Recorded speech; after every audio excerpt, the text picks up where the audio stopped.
Thank you. Okay, so welcome everybody to the Town of Orangetown regular town board meeting of January 23rd, 2024. We're going to start a little out of order tonight. We have special next one up. We're going to start with pledge of allegiance. I pledge allegiance to the flag of the United States of America and to the republic for which stands one nation under God, indivisible, with liberty and justice for all. So we have an appointment tonight. We are appointing Dan Sullivan, who is here, to the position of councilman at the Orangetown Town Board. He's going to replace it in terms of Tom Diddy, where he is back there. So he's going to basically fill in the vacancy of that position. So, I make a motion. all in favor? Aye. Congratulations, Dan.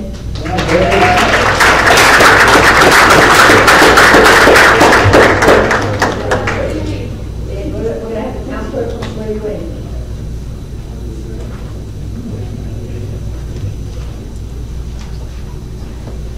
Be careful of the wire.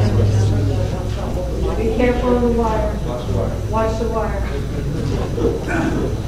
And the class story.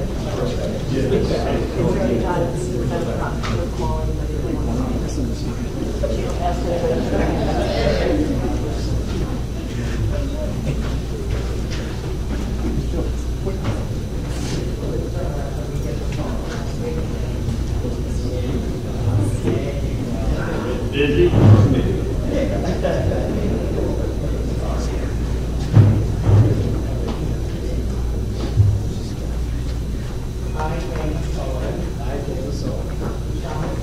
Solemnly swear that I will support the Constitution of the United States, that I will support the Constitution of the United States, and the Constitution of the State of New York, and the Constitution of the State of New York, and that I will faithfully discharge the duties of councilman, the duties of councilman in the town of Orangetown, town of Orangetown, according to the best of my ability, according to the best of my ability, so help me God.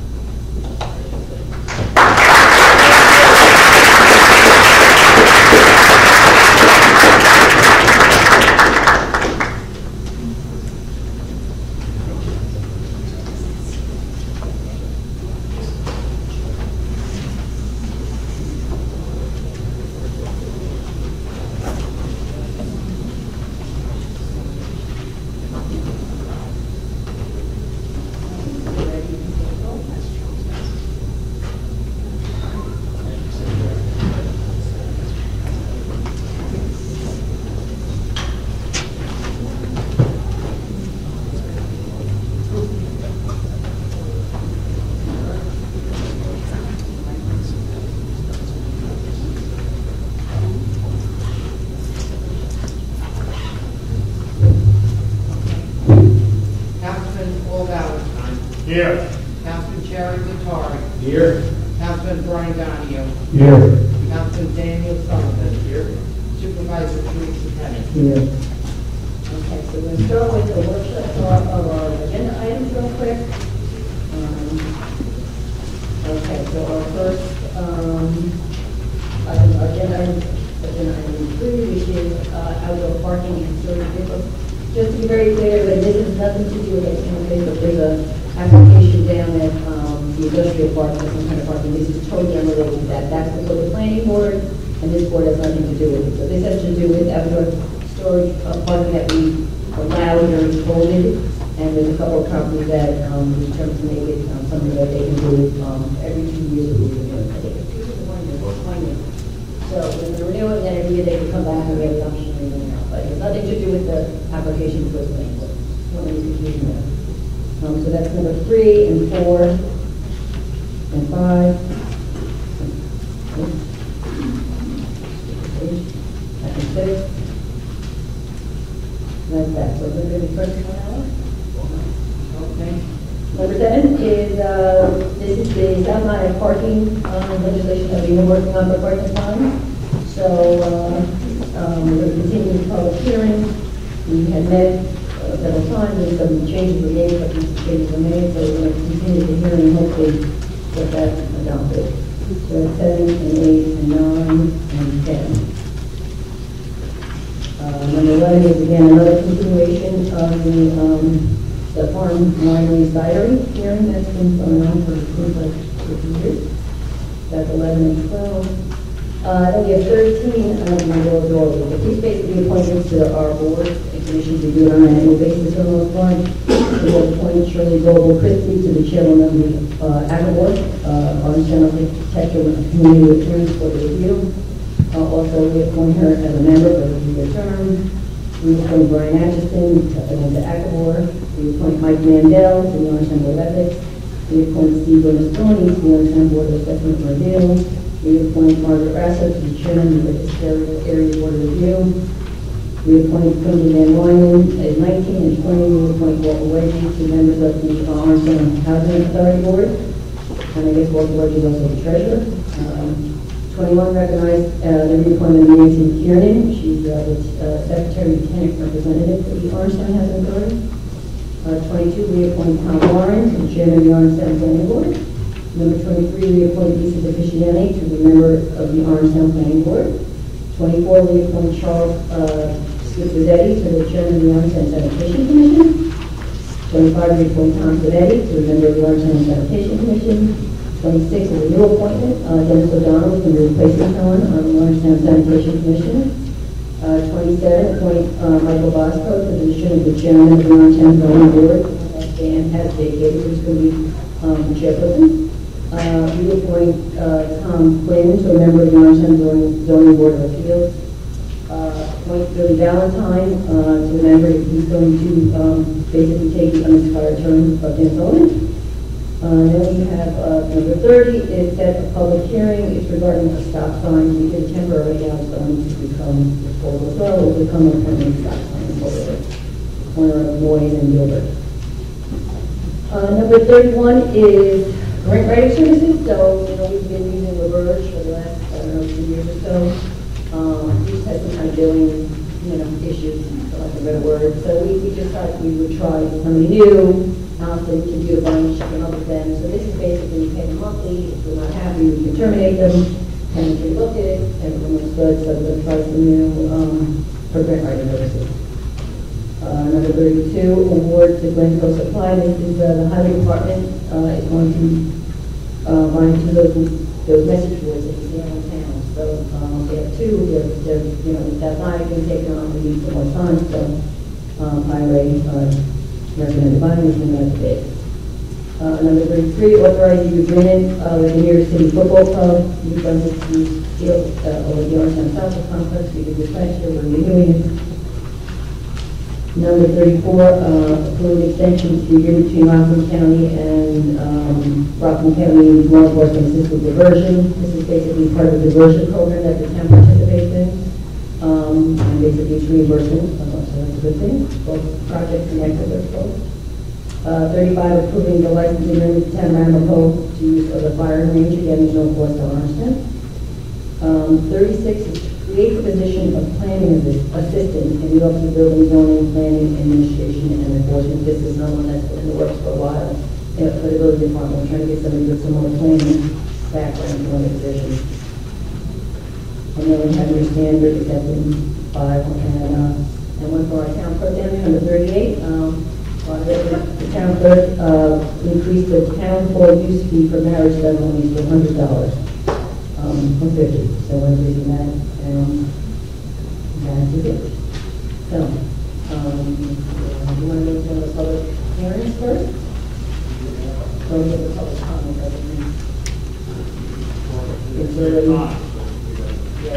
Okay, so let's go. We'll go to number 3. We'll come back and we'll jump into the first public hearing so we do have time on this and try to keep it as close as we can possibly do it. So we're going to start up in the public hearing regarding the outdoor parking in storage vehicles. So we have the motion to open the public hearing. Motion. All in favor? Aye. Okay. So does anyone want to speak on this? I do have some sheets already signed up. If you'd like to sign up, you can just raise your hand. Not for this one. This is a public hearing, not public comment. So this is not for this is not the South Nile. This is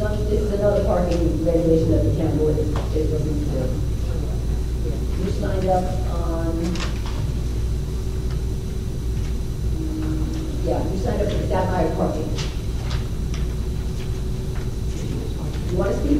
You can, but it's not on the South Nine. Okay. No, so this is not about South Nyack, and not about the farm, it's about parking.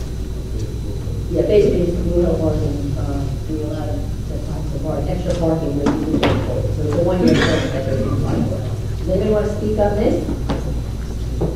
I make a motion to close public comment. I'll second. All in favor? Aye. Okay. Well, we continue, I got a motion to close it. Okay, close it. Okay. The definition of lead agency, so we're declaring by the town board to be the lead agency on this thing. Any motion? Motion. Second. All in favor? Aye. And then number 6, a motion to adopt the local law amending chapter 43, which will allow temporary outdoor storage of vehicles. Motion. Second? I'll second. All in favor? Aye. Okay, number 7. So this now is South Nine. So can I get a motion to open, or resume the public hearing from September 26th regarding the South Nine parking? Motion. Second. On there? Aye. Okay.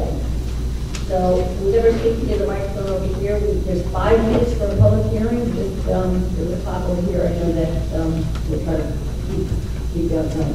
So the first person that signed up is Corey Medea. Did I tell you for that? Keoyroedea? Lori? Yes. Would you like to speak? Yes. Over here. Yeah, over here. Just watching the wire.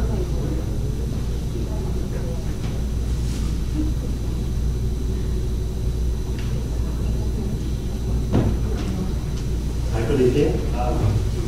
My primary objection with this outline proposal is the street selection. And I would ask if we could look at where the need exists for selecting the streets. I live on the street that was selected, Division Avenue. I don't see any overnight parking needs on that street. The dark street, and I think there would be better streets that could be selected to serve the need. Thank you. Thank you. Samantha Hack.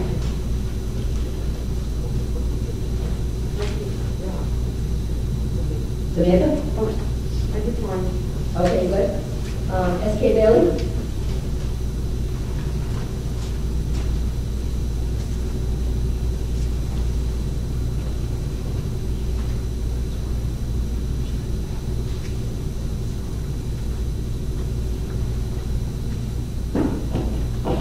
Good evening.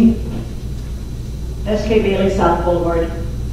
First of all, I'd like to say I appreciate that some of the language we asked for before has been included for South Boulevard. There still are some corrections that need to be made. And I did send you a PDF with many photos of the street, the parking places where people are using the town right-of-way to park. I hope that you'll look at that.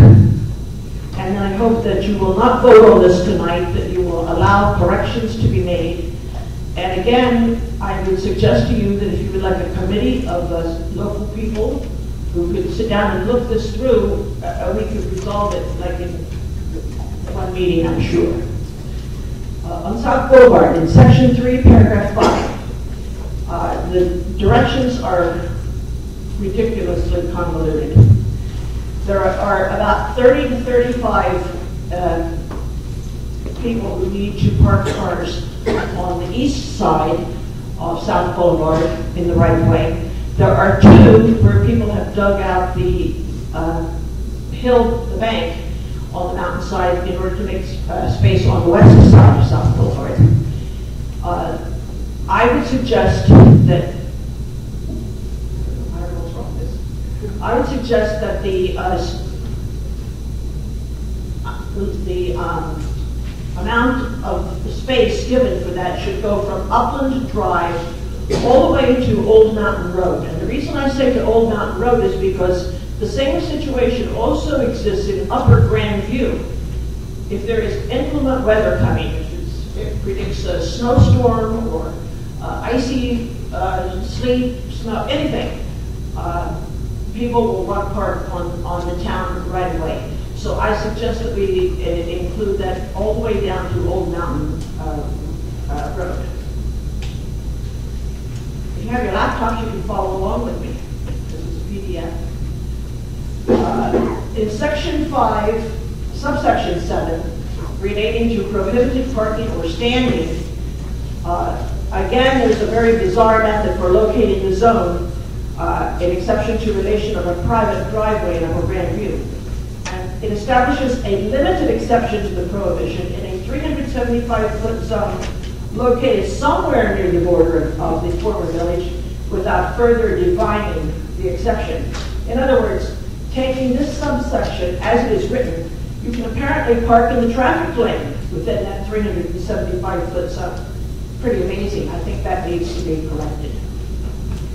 On Highland Avenue, it's no parking both sides, but again, there are at least 4 houses which have very steep driveways, and in the event of inclement weather, they park at the top on South Boulevard in the town right of way. Chase Avenue is another street where it's a very lightly traveled road. There aren't that many houses that use Chase Avenue.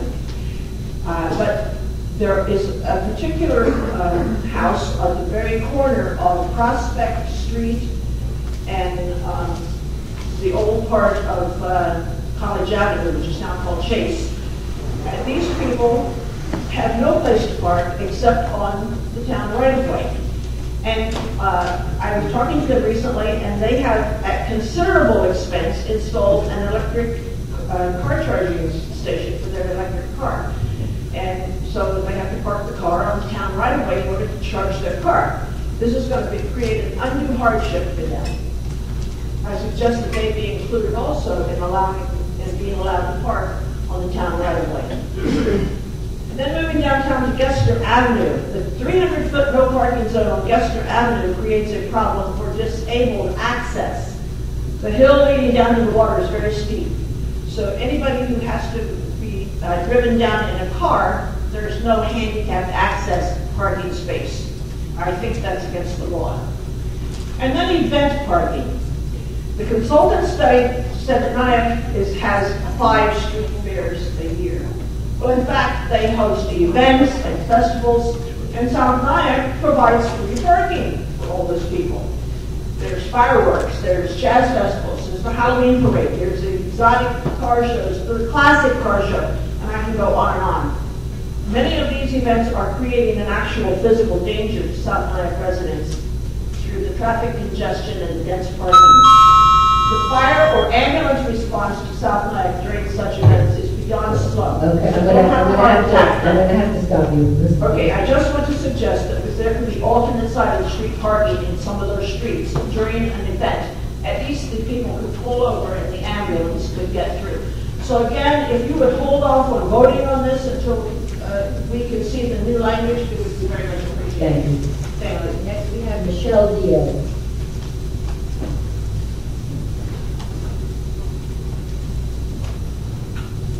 Hello, good evening. I also live on Division Avenue, South Nyack, one of the streets proposed for overnight parking. And having actually read through the large study, it seems that a lot of their intention in selecting streets for overnight parking has to do with winter conditions, street width, easy plow maneuverability, and yet in terms of thinking about what the needs are, the safety aspect of considering overnight parking for residents and overall convenience, the streets that they actually selected don't really seem to make sense to many of the people that live in the South Nyack Street. In terms of needs, on Division Avenue, we often have very long driveways. We don't really have much of a need for overnight parking. There's rarely any cars that require overnight parking.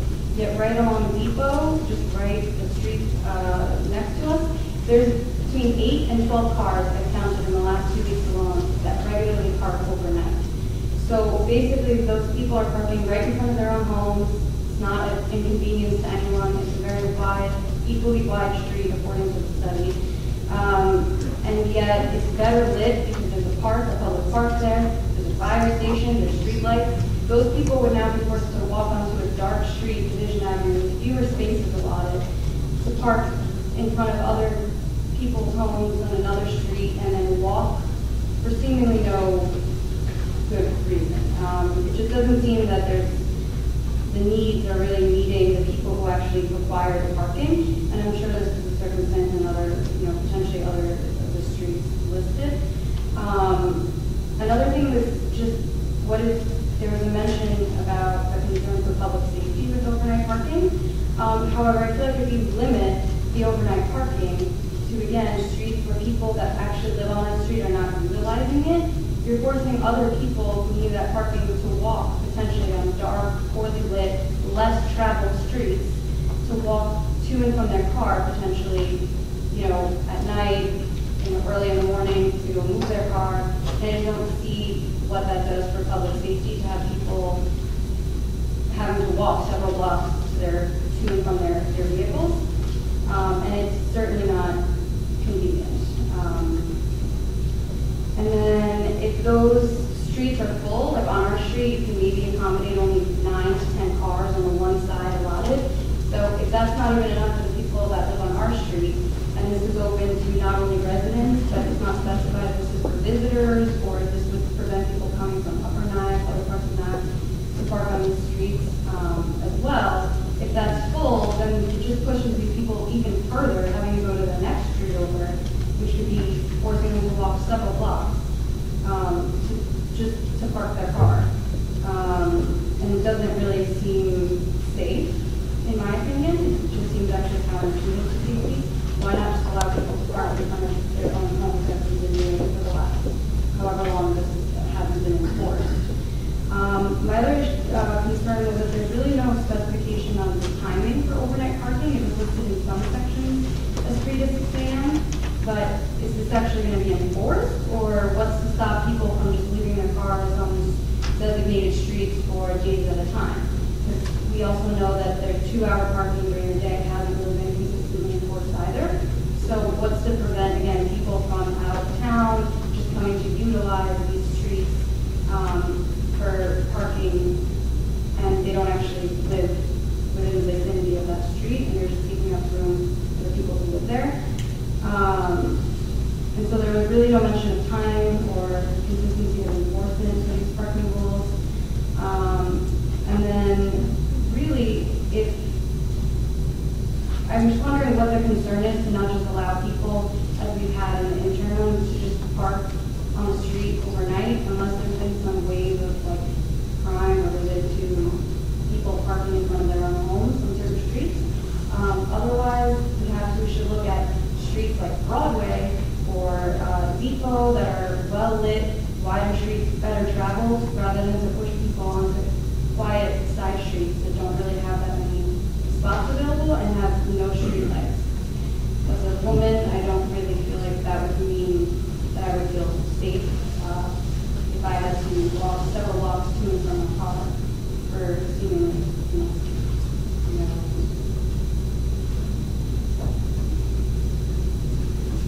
Next we have Kathy Gallioni.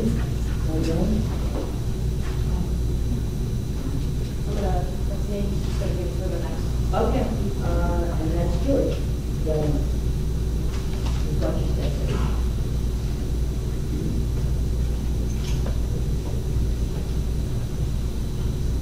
My name is George Gallioni. I've been a lifelong resident of South Nyack. I've been living on South Boulevard for 45 years, and I remember the road when there was the Orangeburg pipe factory. It was the only factory in Orangeburg, and since then, 303 has grown with factories and restaurants, and this South Boulevard is the main thoroughfare now. It's the main thoroughfare. There are hidden drives, no sidewalks. The road is so narrow, people can't park. I can't have guests at my house at all because I don't have places for them to park. I've had to dig out and spend tons of money to try and get an extra parking space, put a dirt pad on my property. It's a speedway. There's oversized trucks now going to Clauseland Mountain and Tweed Boulevard, and my wires have been knocked down twice because the poles are on the opposite side. I'm on the lower side of the road. Oversized trucks. I know the cops are busy. I was a cop there for 30 years. I know the cops are very busy, but we need speed enforcement. We need sidewalks. I hate to tell you to make the road a little narrower because it'll go right through my living room. So that's how close my house is to the road. It's been there quite a while. I gotta tell you this. I've been up there living in my house 45 years, and I've never had a kid knock on my door for Halloween. That's how bad and dangerous the road is. It needs attention. It needs speed signs. I went up my road today, looked for a speed sign. I couldn't see it. And so oversized trucks are abandoned. Another thing is, I know the college kids turn hands to the Hasidics. They all dress in black. You cannot see those people walking on the road at night. It's not that well lighted. It was the same when I was at college. Kids have to walk on that road to get to the college area. I've seen kids from the school jogging past my house, working out from the Hilltop School or one of the schools up there, which is really dangerous. So I thank you for consideration and recognizing the dilemma that we have up there. I don't know if you have a panel together or somebody researching this, but if you ever needed my help, I'd be glad to offer my phone number or whatever advice I can do. I know every backyard up there, so thank you for your time. Thank you. Roger Stiles.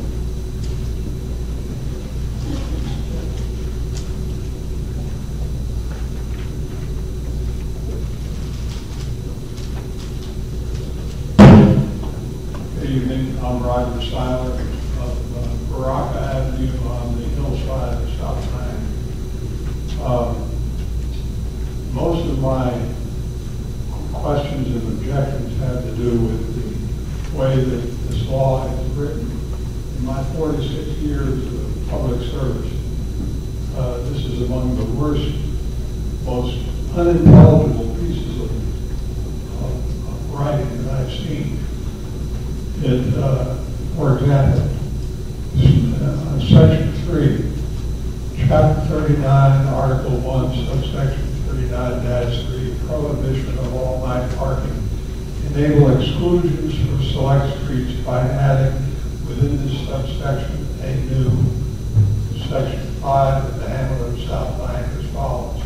Then it lists a number of streets that are supposed to get exclusions. It only doesn't explain what the exclusions are. The overnight alternate side of the street parking is enabled in certain areas, but it doesn't really explain what alternate side of the street parking is. And other references it makes are to Section N, and a couple others, and they're not defined either. Now, they may be defined somewhere else in town law, but those definitions, when you're proposing a new law, should be added to the proposed law so that you know what they're talking about. I would just suggest that on some of the streets that are mentioned here, it is very unclear. For example, with Chase Avenue, it's it's not clear whether the description of the traffic direction or apparently is changing part of it to a one-way street. It's not clear if that is just ending at Prospect Avenue or continuing on up Chase Avenue where it is currently in a two-way street. And if so, why they would make that change? Because there's no reason for it. So I would strongly suggest that the board hire someone to rewrite this law so that it is reasonably understandable by ordinary citizens. Thank you. Thank you. Next, Harry Street.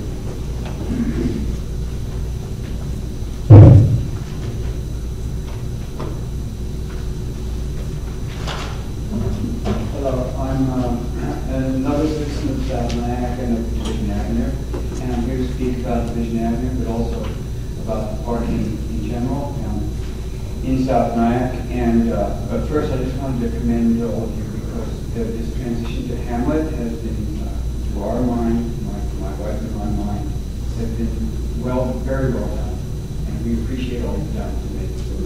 So I just wanted to say that. I just want to give you the context of Division, since it's come up a few times. Division Avenue is a block long, and it's not even as long as this driveway here. It has 6 houses. They're all single-family houses. There are 6 driveways. So at most, you're going to get 9 or 10 parking spaces. And one of them probably will be my car, if there's overnight parking, because I'll put it out here so I'm not disturbed tonight.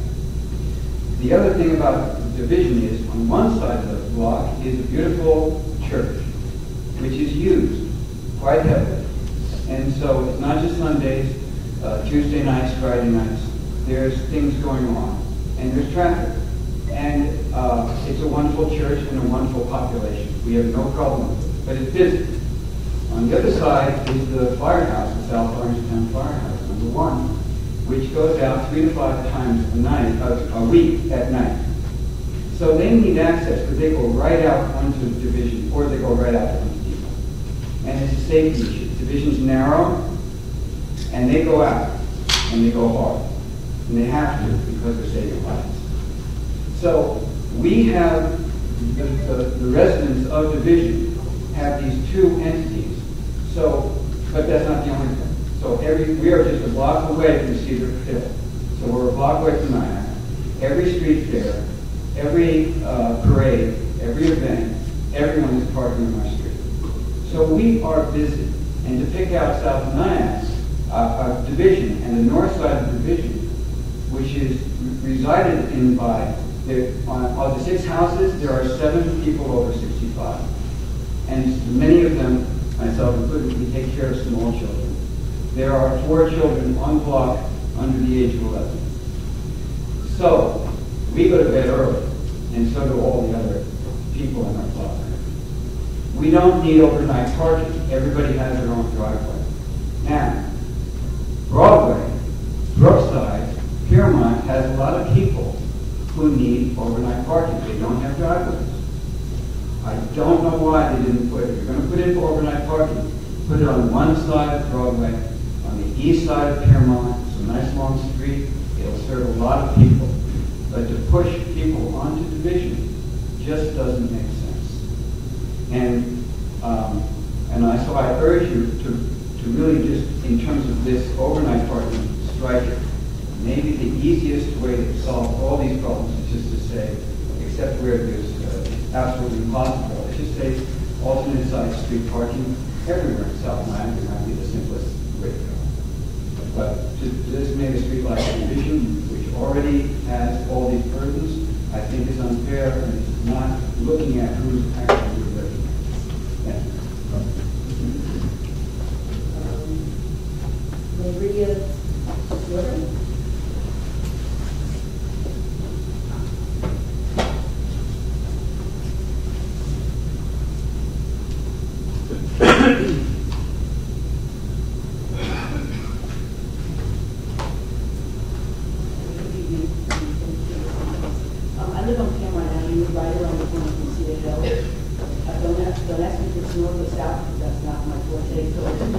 trying to read this, but I got it. I figured it out. It becomes harder and harder to park or even to leave your car out, even though we're supposed to have X amount of parking for each home that you have. But it's not the way it is. South Niagara wasn't built like that. It's not made like that. So it's very difficult for most of us. The biggest problem we're having now is that they build now homes up on Cedar Hill on the Nyack side, and if they don't have enough parking, they keep their cars down by us. So all of a sudden, I wake up in the morning, I have 10 cars that are not as my neighbor's cars. They spend overnight. There's been times where I've gotten up and a car sat there for 4 or 5 days and nobody's touched it. They shouldn't be allowed to do that. They don't pay taxes like we do in South Nyack.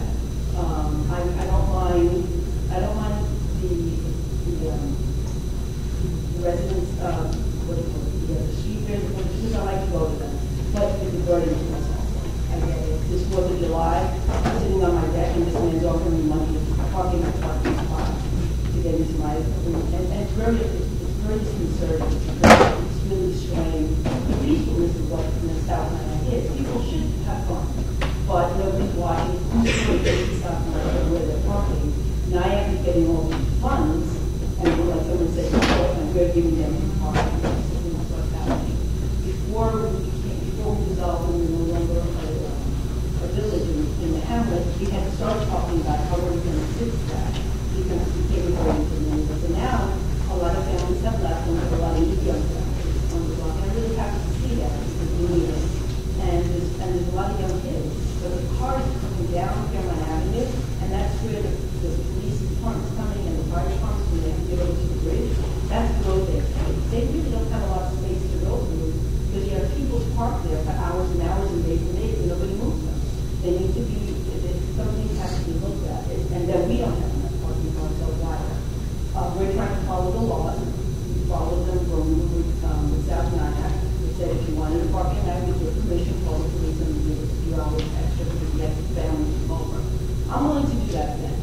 But to have people just leave their cars there overnight and not move them and not really not care because they have space, and then the rest of us, we can't park our cars ourselves.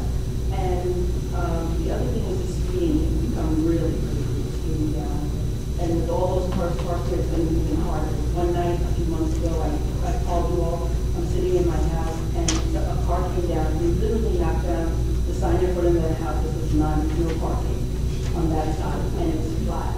And I showed them, the police came and they took care of it, and that's dangerous. I thought it ended my house, like how hard it's going down. So, I'm looking for us to be safer, and we're not safe right now the way it's set up, because we don't know who's parking on our streets. Nobody's looking to see who they are. I don't care who they are. It's just a matter of if you don't live in South Nyack, why are you parking? Well, we were thinking of getting us some form of sticker saying that we're South Nyack residents, so the police can know. And that was some of the things we were talking about originally.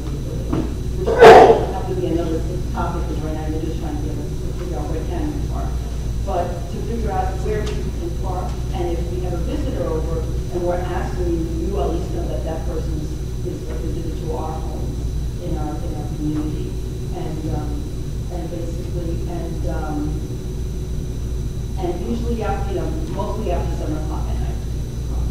You cannot find parking on the street anymore. I came out tonight and really bought cars parked on the block. I don't know who they are, but I know it's not my neighbors, so I don't know. And so that means that if I come home and I don't want to park in my parking and I want to just go out to the lane and go back out, I have to go park somewhere else. So anyway, we're looking for us to be safer and also for others to respect our community. And I feel that that's lost. It's been lost in the past few years.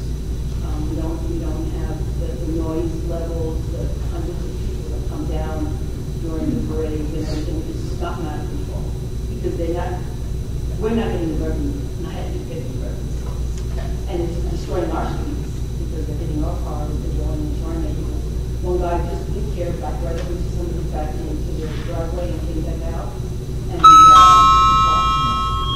thank you. Lori and Bob Corso.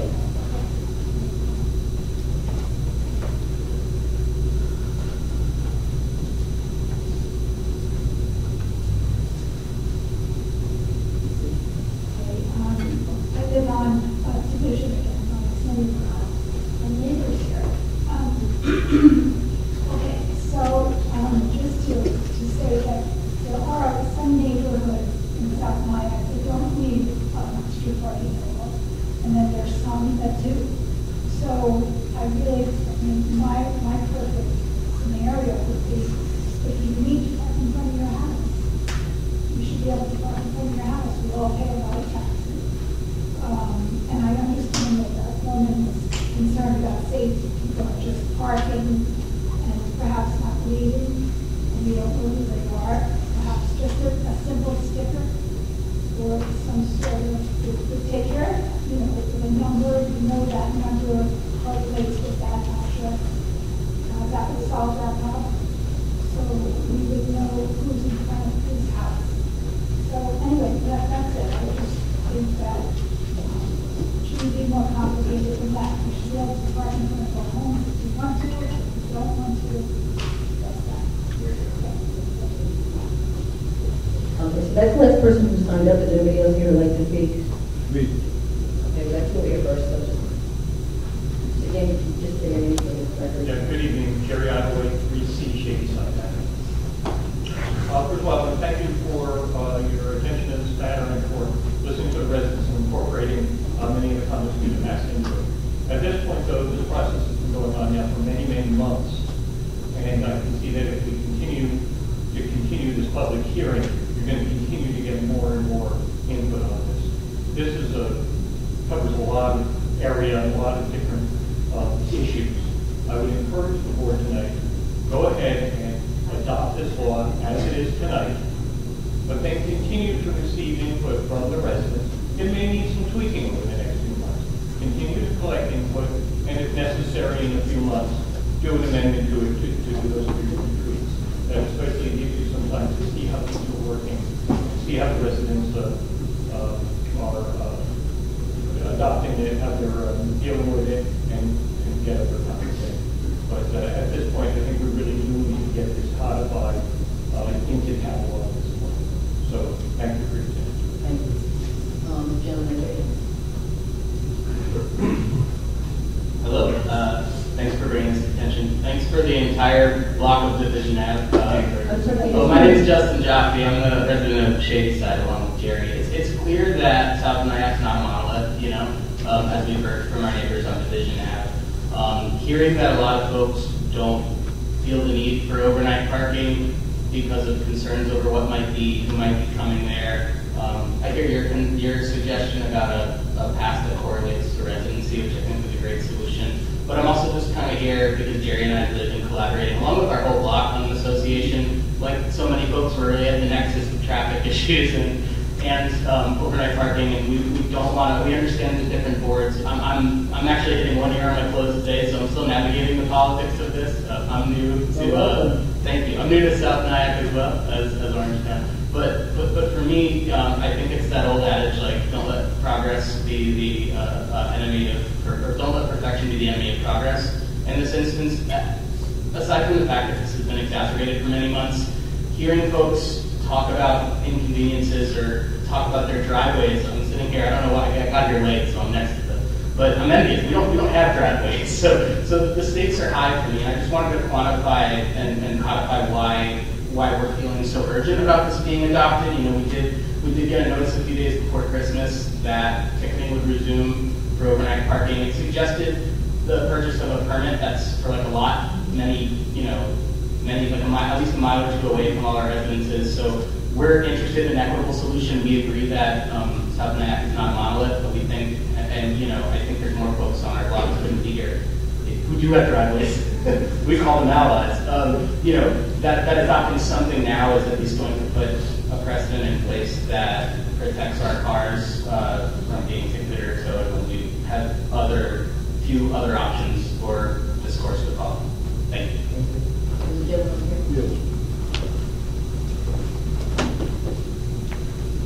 Just watch yourself go ahead.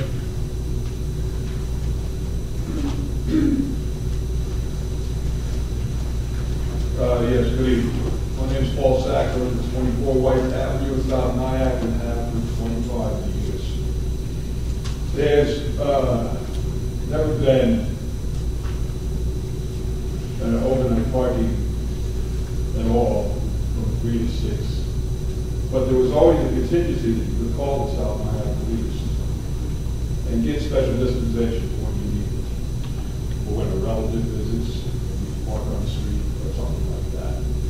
The issue is that many people in South Nyack don't have driveways.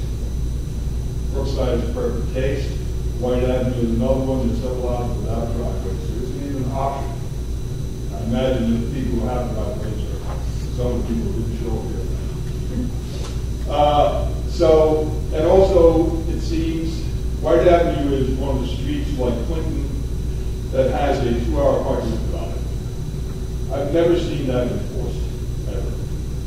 And in actuality, in speaking to a South Nyack policeman several years ago, he suggested that they only kept it on the books so they could enforce it when they felt like it. It seems rather arbitrary. So I see some of the proposals are calling for an alternate sign. Clinton is also a street that has a 2-hour parking on it. That's one of the streets that's being recommended for alternate sign.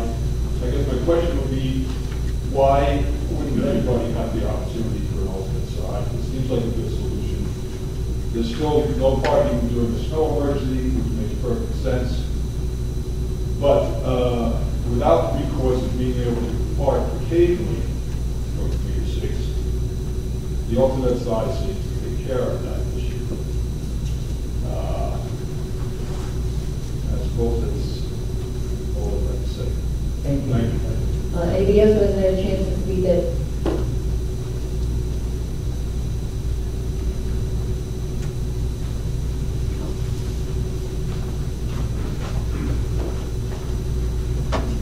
Hello, I'm Johanna Wilson from Wyoming as well. I'm living near Paul, and I agree wholeheartedly with Paul. I mean, I had a house with 1 driveway and 2 cars. We were all able to call in our car overnight if we had guests. I actually don't know if we're still allowed to call in the car. I haven't tried. Because we haven't had to, you know, we have to park in neighbor's yard for snow and things like that. And I don't want to be walking late at night on a strange street alone to park a car. So I would hope that we might be able to do a different, and for certain cars, be able to park, you know, for resale value, also for beautification of the house. Not concerned with turning on in front of my house and put 2 cars outside. So I appreciate your time. If you would consider keeping this an open conversation, because we can't do that. We've had all of these rules in place in the old system, and then just carry it over to the new system when it didn't work before. So. Anybody else who has not had a chance to speak on this?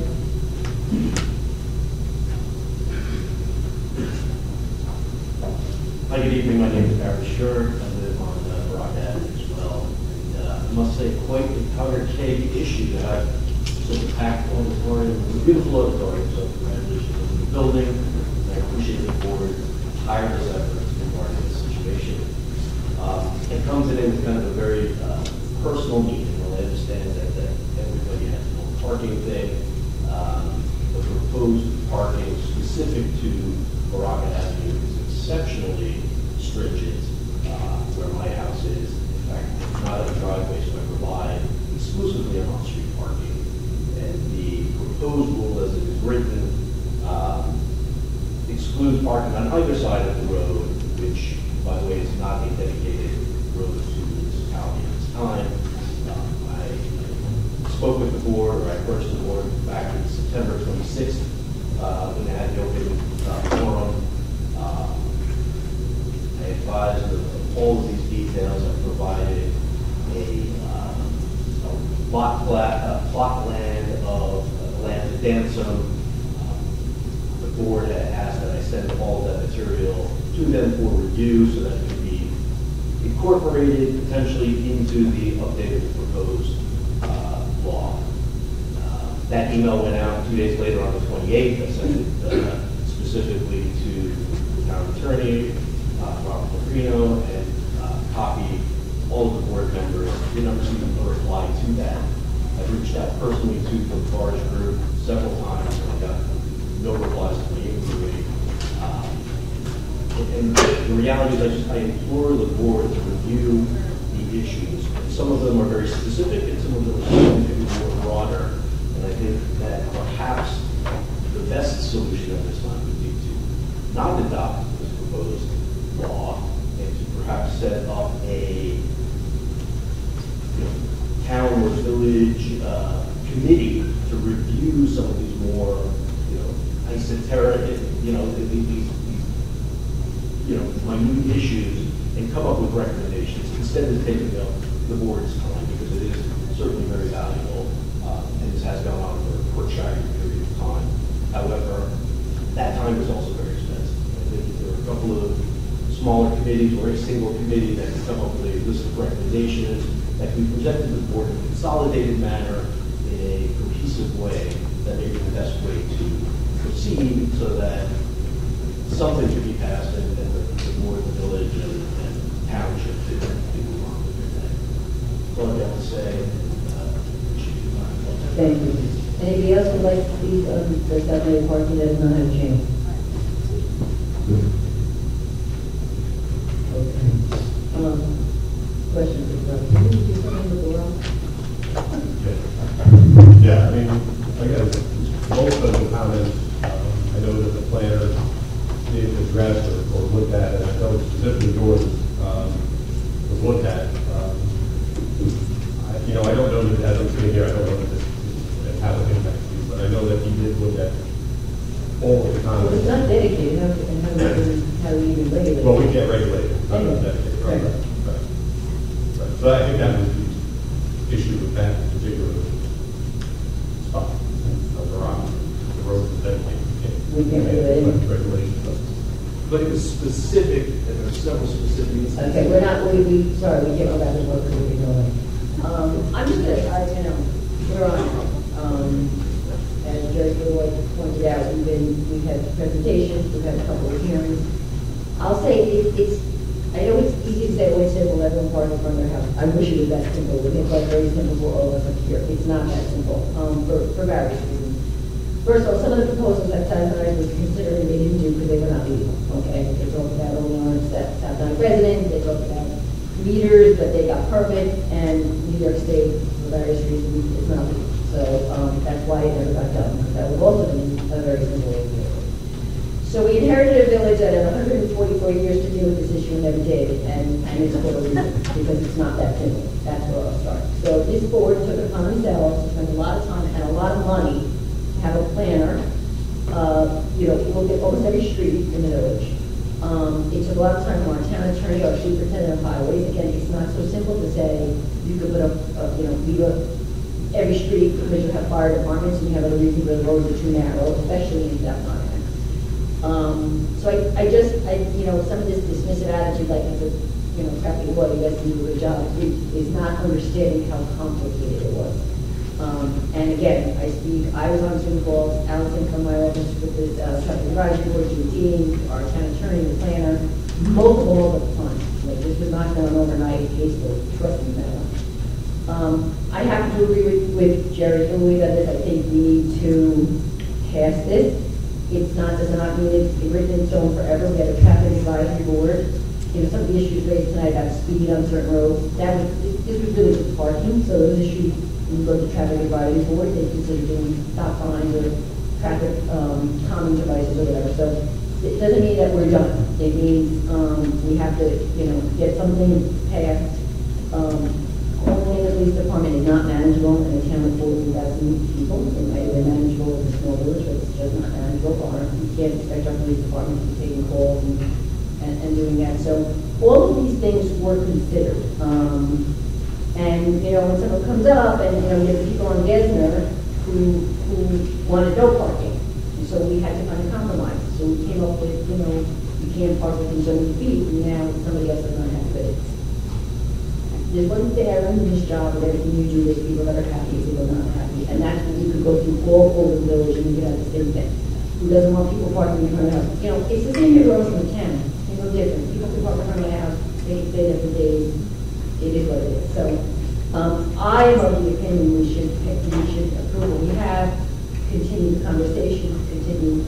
If there's problems, you come to us, you make laws all the time, but I think this has been going on for a long time, I think we need to do something. Speaking for myself. Does somebody else want to make it fair? Yeah, I would agree with that, although I do understand and being a police officer in the town and having to deal with South Nyack streets in the past, I do understand the problems that are up there. I think that if we do pass this, like you suggested, and then maybe have people from different communities present something, and if it's possible, change things as we go along, and take it from there. But to start somewhere, and then pick up, and then go by community within the village, and see that when we do something to change something in one sense, and we don't take away from somebody in another, because that's what happens lots of times. So, I mean, that would be my suggestion, to go and get something there, and then meet with communities or ask communities to get together on certain streets or certain grouping of streets, and then see what we can do with that and go along from there. I'd be happy to help anybody with it. So that would be my suggestion.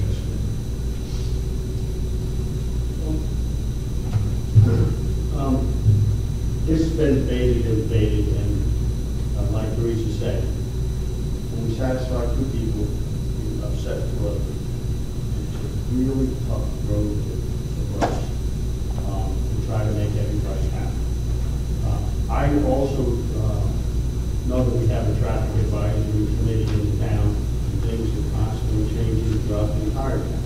That's yourself. Tonight, one of the things we're doing is codifying a stop sign for a river that hasn't been one in 50 years. Of course, people are complaining now.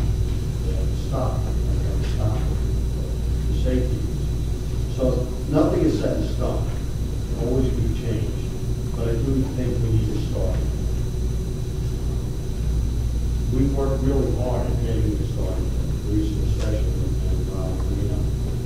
and the planners have worked really hard for months and months on getting a starting point. And I think this is a fair starting point. I also think we should move ahead, knowing that there is changes. And your road is not a town road, so you can park. You can't take it. You have no problem. So maybe I made one person, but that's my opinion. If we do in fact pass a law tonight, it's very easy to amend it. So the board, I am in agreement, we have to have a starting point. And we can obviously listen to everyone like we did tonight and amend this law, which is not going to be a big deal.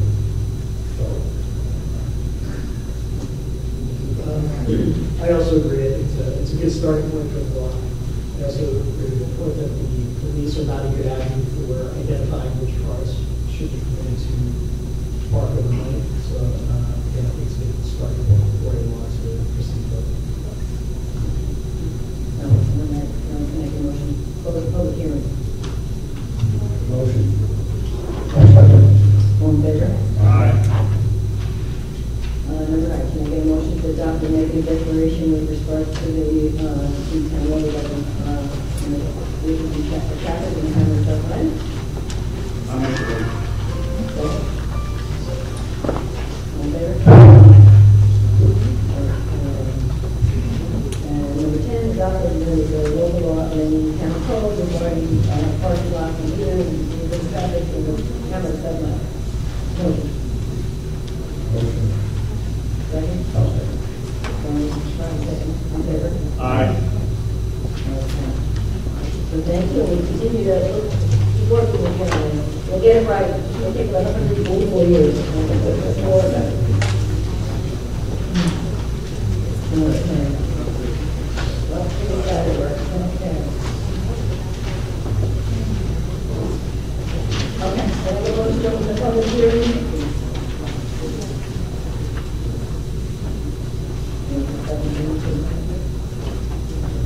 Nobody? No one's going to take it. Okay, so can I get a motion for public hearing? I make a motion. Okay. All in favor? Aye. Before, I just want to make sure for the record that we did receive lots of emails, and the things say who they were from, they were either direct or not reading them, usually online. We had one from, Howard Perm, Janet Brenda Chidinsky, Joy Taub, John Torpy, Stuart Rash, Carolyn Rash, Faye Custer, and Maureen Echamendia. Whoever sent those in, just, they will be part of the record, but, on that note, the first You person. also have a letter from Mr. John. Yes, I did, well, he was presented here in Burlington, anyway, so there's a letter that would be, right, 30 minutes, something. First person that, we have to speak. You want to make the applicants? Yeah. Okay. Petition. Yep, I'm sorry. Right, okay.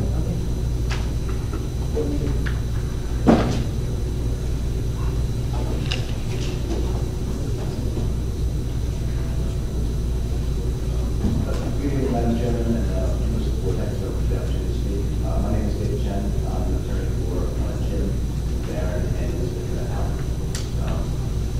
Say just a few things. First, as I think was mentioned at the beginning of the meeting,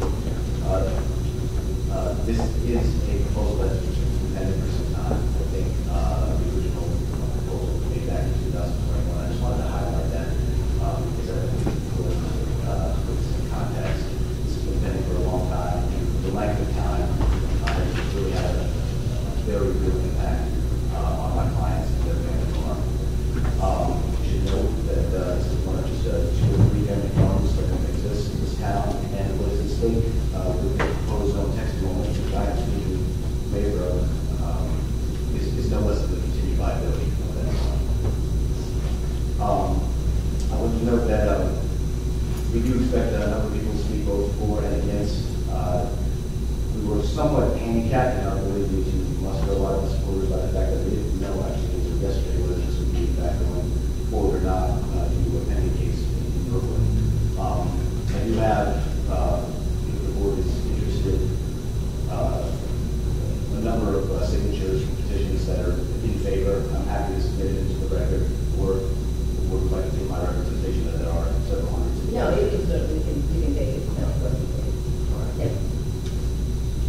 No. Yeah. You just got to see certain property.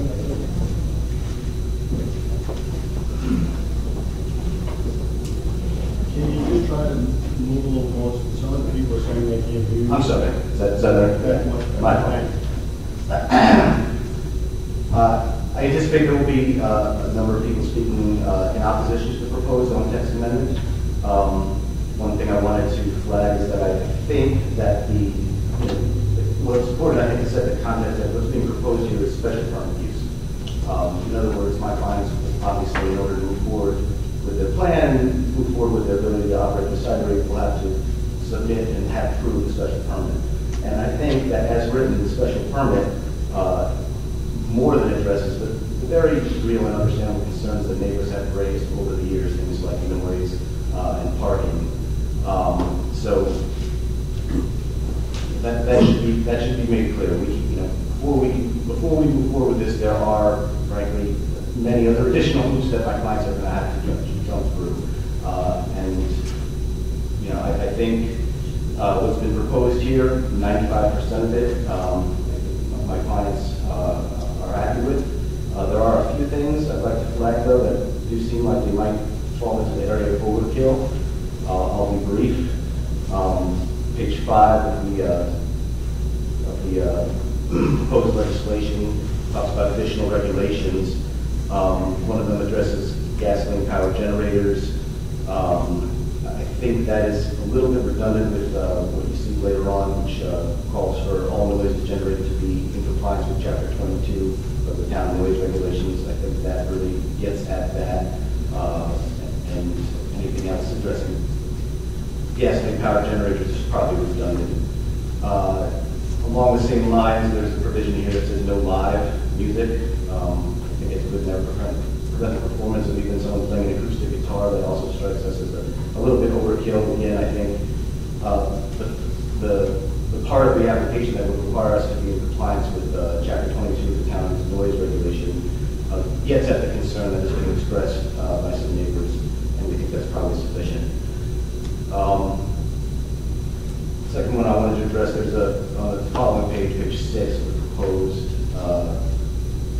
law requires any seasonal decorative lighting to be extinguished no later than midnight. I think what's being, what this is trying to get at is probably Christmas lights. I think that's probably also a little bit overkill. I don't know that that's something that's really enforced anywhere else in the town, but it's for your consideration. And finally, I think most importantly, the number, if you look in the very last paragraph of that page, the number limiting to 150 guests, we think is A, a little bit arbitrary, and B, a small enough number that it would really put the viability of this farm at issue. I think 250 is a more reasonable number that would allow this business to operate in a much more viable manner. And I think it's important to note that that's still far less than the numbers that were coming to the cidery during COVID, which were sometimes upwards of 350. And by the way, I think it's worth noting that it was that time, 2020, 2021, where we really saw a peak that I think will probably not be seen again. I don't need to remind everyone that what things were like back then, but in a lot of respects, the cidery was the only game in town back then. If you wanted to do something social, but maintain the social distancing that we were all required to go out to maintain, that was one of the few places you could do that. And I don't think that we will see those kinds of numbers, 350, 400 guests at a time again. And I think that should alleviate some of the concerns that have been expressed and will be expressed. But B, I think that's important context to maybe settle on a number of 250 as opposed to 150. If there are any questions from the board, I'm happy to entertain. Thanks very much. Thank you. Okay. I guess we will. Okay, so the first person to speak is Sean O'Sullivan. He's not here, I'm his daughter. Oh. Can I speak on his behalf? Sure. Just say your name. My name is Julia O'Sullivan. I live in Pearl River on Hawk Street, which is about a 1-minute drive from the farm.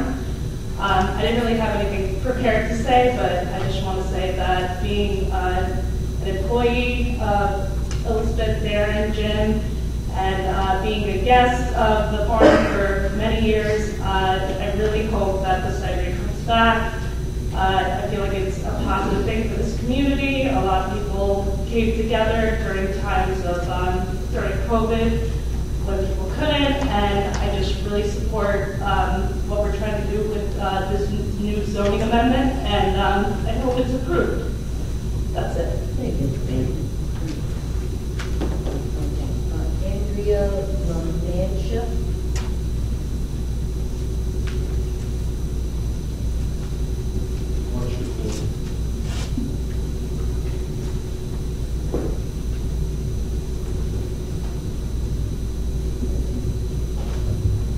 Good evening. I'm a member of the Historical Society of Rockland, Friends of Harmony Hall, Jacob Slothouse, Heritage of West Nyack. Needless to say, I think that represents that I know history, and I'd love to see a historic farm flourish in Rockland County. And Van Houten Farm is one of the few farms left. And what has happened is that they need the cider works to help them maintain and flourish. Without the income from cider works, that farm's not going to exist.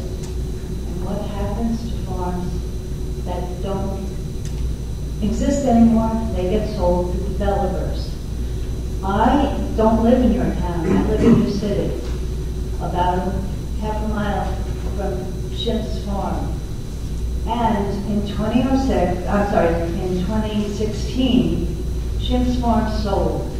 And it sold to a very, very persistent developer who fought the zoning board for years and finally has won. Just last year, they're now in a residential neighborhood, in a quiet neighborhood right down the hill from me. If you can see this 3-story building, senior housing. And this is not the only place that's being developed like this. These developers are patient, rich people. It was 8.5 acres, and they're putting 127 units in. Where I live on Dumont Road, I've been there 42 years. It used to take me 1 minute to get to the light at Middletown Road, the cross of by the Palisades Parkway exit. It now can take me up to 10 minutes. Can't get out of my driveway, and takes me sometimes 10 minutes to get to that light. Municiano Golf Course in the town of Orangetown was acquired in 2016. It's now moving forward to their planning board to be multi-use, multi-housing complex. These wealthy developers persist and get what they want through zoning boards. They're wealthy enough to sue anybody. Oak Tree Lane Bungalow Colony was purchased up in Haverstraw by a developer who's now fighting zoning changes. That's the same developer who's fighting or setting forth now in Clarkstown, Champion Camp, which sold in 2022 for $3.35 million for 9 acres, zoned residential. And they're planning to secure special permits to construct. Okay, I appreciate it, but I think you probably said maybe we don't need to hear about it until the building. Well, I think it's important that your people know that they're going to, that people that oppose this project need to know that they're going to be stuck at your tunnel for 10 minutes to get through it, and that they need to understand why they need to support this project, that they need to support Rockland Sidewalks, because that beautiful land that sits there on that road someday is going to look like this, and instead of having a parking lot, complaining about parking or a loud music, which we know is going to be mitigated, they're going to be facing all of this overdevelopment because these people are persistent. And if they buy this land, because the land which is now selling, that just sold in November in Clarkstown, 7.2 acres for $4 million. The Van Houtens are trying to preserve this land and not walk away millionaires and preserve the land in your town.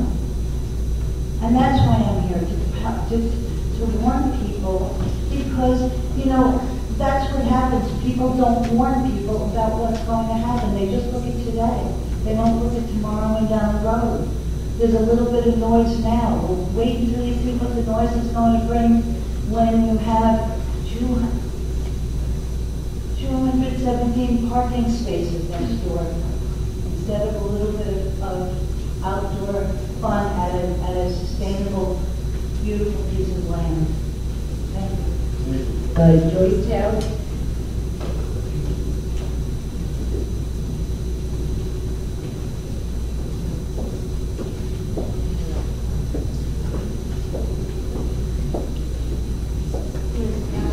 Town Road, and I'm going to try to put the threads that are just behind me and go about my business.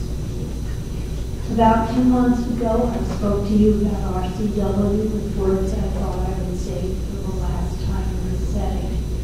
I've spoken many times, giving the honest truth, not a perception of the truth, in every way possible. Most of us were not yet born when the Van Houten family opened their farm on Signaltown Road. We can only imagine how hard the family worked to till the land at which we all shop to this day. At the meeting in late November, someone said, times have changed. Yes, they have, and not necessarily for the good of the The reality is that there is now a generation of descendants of these hardworking people who've chosen a path towards success that has skirted our town's laws on many levels. There are patrons of the cidery, many of whom are not aware of its impact on the neighborhood and the entire town. And only when, and not if, these patrons have to fight the RCW's neighbors' fight, along with the significant emotional, time-consuming, and financial cost, will they truly know what it's like to have a venue such as RCW in their own backyards. Let's weigh in on both sides. For the reopening of RCW, it could be a fun venue, a place for folks to gather and buy lots of food and drinks, and it's a source of revenue for the owners. Against the reopening of RCW, I will use the word suggested numerous times by a town board member, compromise, in the context of the Van House Farm RCW trust proposal. RCW is not a problem that can be partially solved. Compromise might quickly turn into a full-time problem. Suggesting compromise, neighbors are asked to endure potentially intolerable disturbance only 4 days a week, meaning weekends and holidays, all until close to sunset. In addition, compromise will allow amplified or live music during special events. Compromise will allow less than the current legal footage from the roadside. Allowing the already limited setback, there still remains too small a piece of property for the permitted human capacity. Suggesting compromise means that traffic and parking problems will exist only 4 days a week, plus holidays, and that danger to pedestrians, property, and even horse riders will be present only 4 days a week in holidays. Forget that there's no produce sold that is grown on the premises. Compliance appears to be of no concern to these owners. They didn't even comply with the parking offer made by the good people of the Norsham Presbyterian Church, who had to rescind their offer of parking lot use due to breach of the restrictions. And what compromise are we to propose for the 2 illegally installed propane tanks that sit just feet away from a full barn of horses? The fire access road to the back of the property has simply fallen off the property site plan. There's also no reference to security, even though neighbors have had incidents of theft, trespassing, garbage disposal, and even urination on their properties. Speaking of that, where are the proposals for the portable sanitation and sinks? Have the owner's suggestions all fallen under the name of compromise? Does compromise mean we only have to pray for safety 4 days a week and on holidays? Considering all the problems surrounding this business that evolved behind the blinders of all the town inspectors, it's unconscionable that the town board changed the zoning laws of the entire town of Orangetown, affecting 48,000 residents, to accommodate RCW, rather than dismantle the business and finding the disrespectful the law. The public needs to understand this. You've heard me with your ears, now please listen with your hearts. And I would like to ask Councilman Valentine to recuse himself due to conflict of interest. Thank you.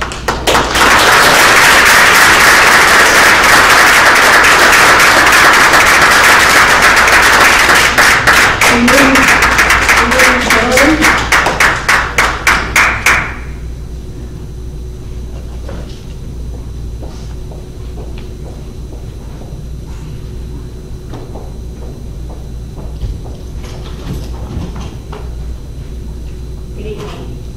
My name is Sheehan Haley. I'm a resident of South Nyack. So I'll preface my specific concerns by saying that I, as I detailed in previous meetings, deem the cidery just a poor fit for this residential neighborhood. But for now, I'd like to speak to some issues of traffic, parking, and general safety that are neglected in this draft of the proposed law. For traffic, the concept plan required as part of the petition for special use permit asks for traffic information, including, quote, methods developed for mitigating any demonstrated adverse traffic impacts, end quote. No definition provided. And given that the cidery would be embedded in a residential neighborhood, those details are proved. Related, the proposed law requires off-street parking with one space for 2.5 guests, or maximally 60 vehicles, exclusive of employees and of, quote, other uses on site, based on the proposed full capacity for R40 zoning. If this were higher, say for 350 guests, as the gentleman at the beginning said, that would be not 60 vehicles, it would be 140 vehicles. So even if the site had space to accommodate 60 vehicles for just the cidery, which it doesn't in its current state, there's no requirement for how those vehicles will be safely corralled from the street to a parking spot for entry and exit. So how will Rockland Cider Works manage this? And this dovetails into the broader concern of general safety.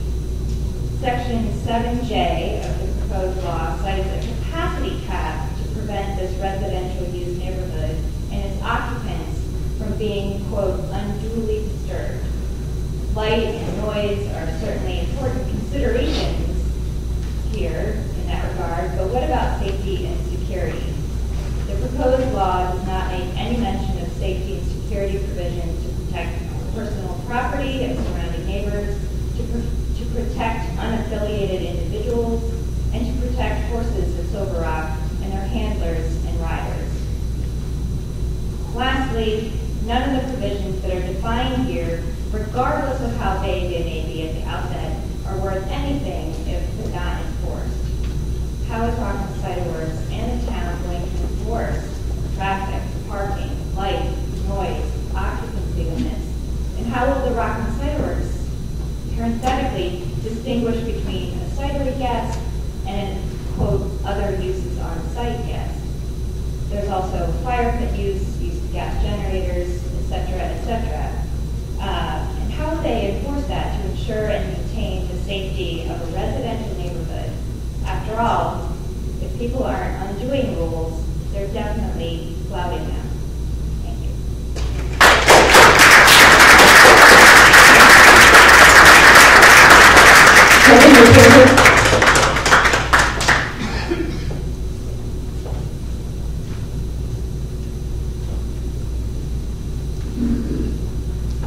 Kevin McCormack, 83 Singletown Road in Orangeburg. A few meetings ago, several board members, specifically Councilman Valentine, said the proposal submitted by RCW is a good compromise.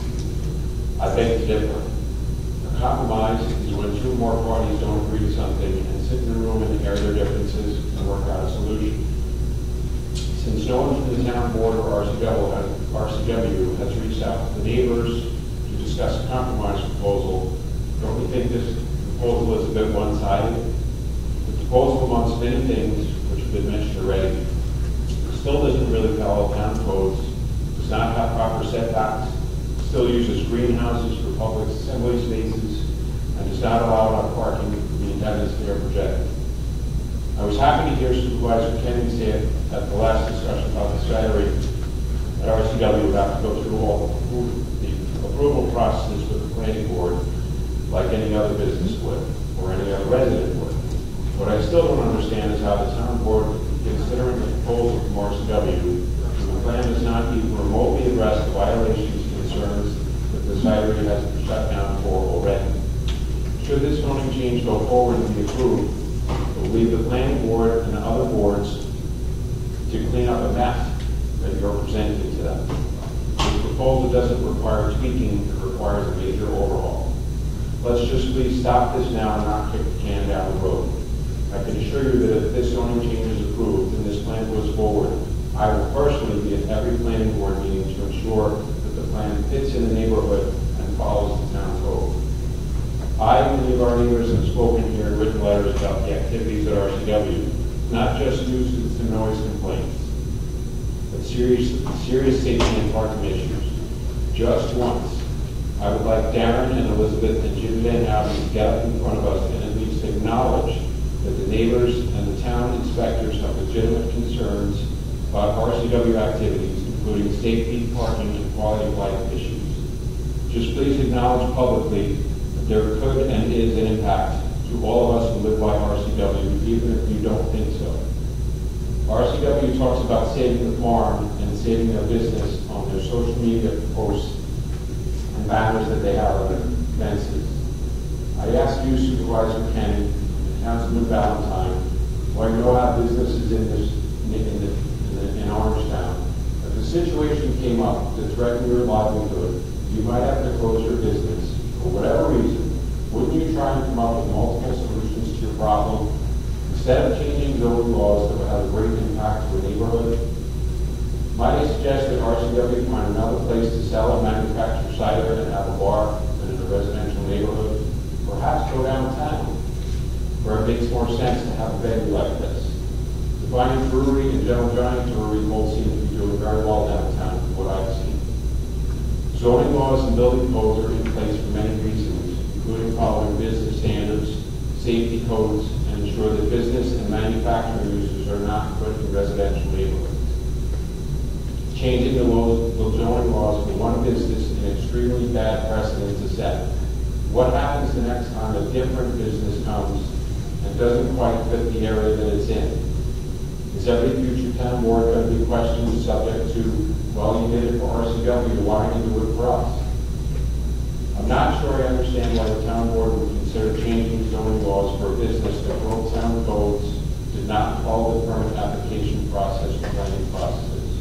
We are essentially rewarding RCW for breaking our laws.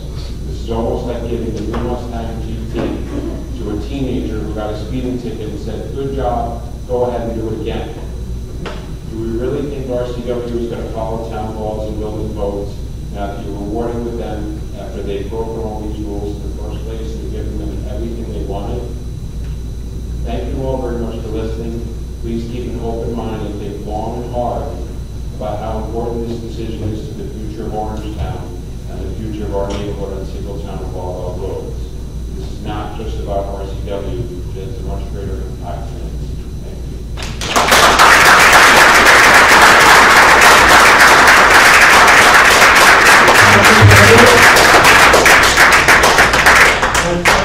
Thomas Reynolds.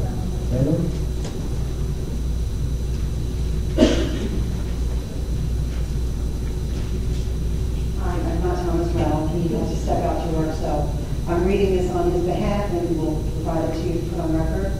My name is Linda Flodner. I live on Orangeburg Road, and I'll go on the record as being against sidewalks in a residential neighborhood.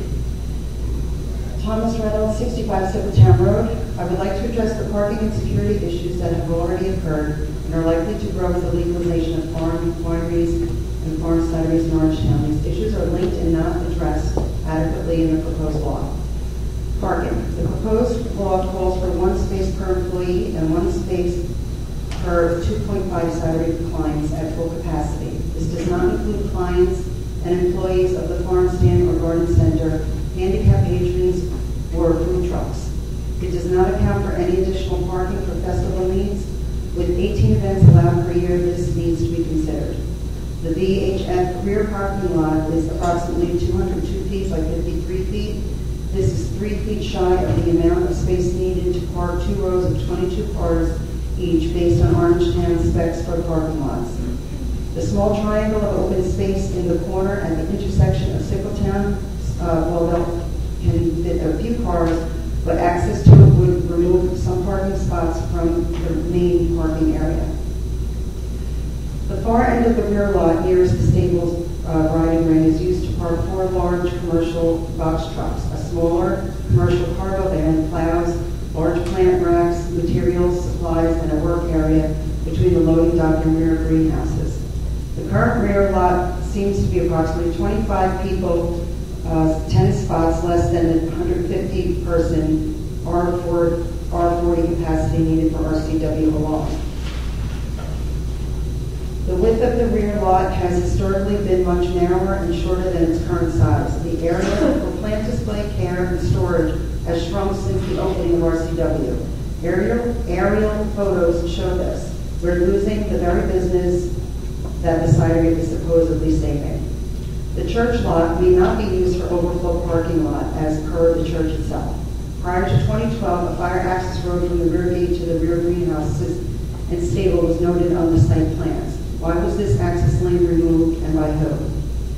There is simply not enough parking space available on this property. RCW patrons are likely to park on nearby roads and walk Bloodhope Road, Singletown Road on either side of the no parking signs. Coolidge Street, Harding Street, Peterson Court, Orangeburg Road, Kinsley Road, and several others are all within walking distance of the RCW location. This brings up security issues. Nothing is noted about security for neighboring properties, as this law covers cideries operating in the middle of existing suburban residential neighborhoods, often within feet of their closest neighbors. It must also cover how those neighborhoods will be kept safe. There have been numerous issues which coincided with the operation of Orangetown's current cidery. These have included trespassing, tossing garbage, urinating, stealing, passing out on the law, etc. They began when the cidery opened and ceased when the cidery was shut down. And that's on behalf of Thomas Reynolds.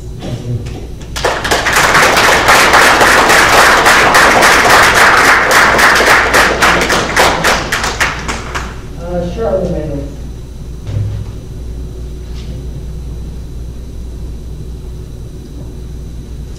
Hi, my name is Charlene Reynolds. I wanted to take the opportunity to remind us of some basic and fundamental facts and attempt to dispel any misconception about what has gotten us to this point this evening.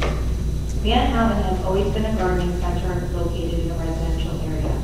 When neighbors bought their homes, they bought them near a garden center. Van Houten has never been a farm, or at least not in the last 2 centuries. Relations between the neighbors and the garden center and Jimmy continued in peace and quiet for decades and decades and decades. But then Van Houten Gardening Center decided to open an illegal cidery under the name Rockland Cider Works, which they are not zoned to do. Neighbors tried to work with the Rockland Cider Works owners directly on solutions to the pure madness and chaos that ensued. They were dismissed, bullied, and threatened. My parents were personally dismissed, bullied, and threatened over parking on their property and their security concerns by Derek and Elizabeth. Police, fire, EMS all voiced concerns about what was happening with unsafe operations, parking, security, etc., even shutting down the place on more than one occasion for violations that threatened patron safety and security and put the town at risk. The community came to Rockland Town officials looking for help and have been here almost every month for years, pleading for relief. Courts got involved, it was shut down, and it's gotten messy. And here we are today, negotiating with folks who thought they were above the law and could operate in a legal business, with town officials now faced with the critical decision of reconsidering a change in zoning in a residential area, effectively choosing an illegal business over a hardworking, tax-paying resident who never did anything wrong in the first place. Those are the facts. For those that say save the farm, there is no farm, there never has been, there never will be. For those who say neighbors bought homes near a farm and or garden or cidery and knew what they were getting into, neighbors bought homes near a small gardening center, not a farm, and most certainly not near a cidery. For those who say let's negotiate, strike a deal, I would only ask if they could move their bar into your backyard on a residential street with your children playing. Would you be okay with that? Are we okay with negotiating with business operators who break the law and then want to strike a deal after they get caught and shut down? I am absolutely flummoxed how we got here and how this has dragged on for so long. It's irresponsible, beyond irresponsible. A garden center that claims questionable farm status at a reduced tax rate without ever operating a farm decides to open an illegal cidery in a residential neighborhood, and neighbors who lived through the horrors are villainized in the press and social media? Rockland Cider Works claims there should be no reasonable objection, and for the farm to evolve and diversify this is necessary. Perhaps the business case could be made that Van Houten Farm attempts to be a farm first, before a cidery. Novel idea. However, The hard truth is that would mean acknowledging the fact that there's just not enough land to grow anything to be a farm. The very apples they make the cider in is actually made elsewhere, off-site. So for me, this comes down to two issues. One, precedent, and two, trust. First, precedent. This would allow a winery or cidery to operate on properties across Rockland that have 5 or more acres in residential neighborhood by special permit. Supporting small business centers should not come at the expense of eroding homeowners' rights and the zoning laws that are the bedrock of our community. Second, trust. The neighbors did try to work with them and the town for the last few years. There's absolutely no reason to believe that the owners will be kinder, more empathetic, more reasonable, more neighborly than they have in the past. There is no good reason for us to think they will be more honest or law-abiding with town officials than they have been the last few years. Starting with the day they decided to stick their noses up at the law and brazenly disobey it. When looking at trust, who should the town believe? Folks who ran an illegal business in their jurisdiction or the hardworking people who live here? Good people who over the last several years have dedicated their personal time and resources to voice their opposition. People of character who have lived in this neighborhood for 20, 30, 40, 50, even 60 plus years. Honest people who don't want to live through the nightmare of having a bar in their backyard run by owners who moved to the area in the last 5 years, want to make a quick buck, and have zero history with the community. Thank you for your consideration.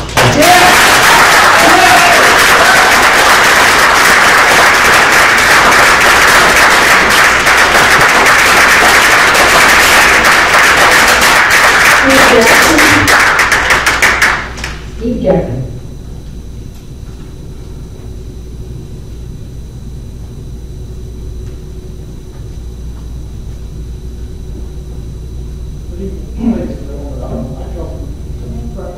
Steve Jackson. I come as a bicyclist from New Jersey.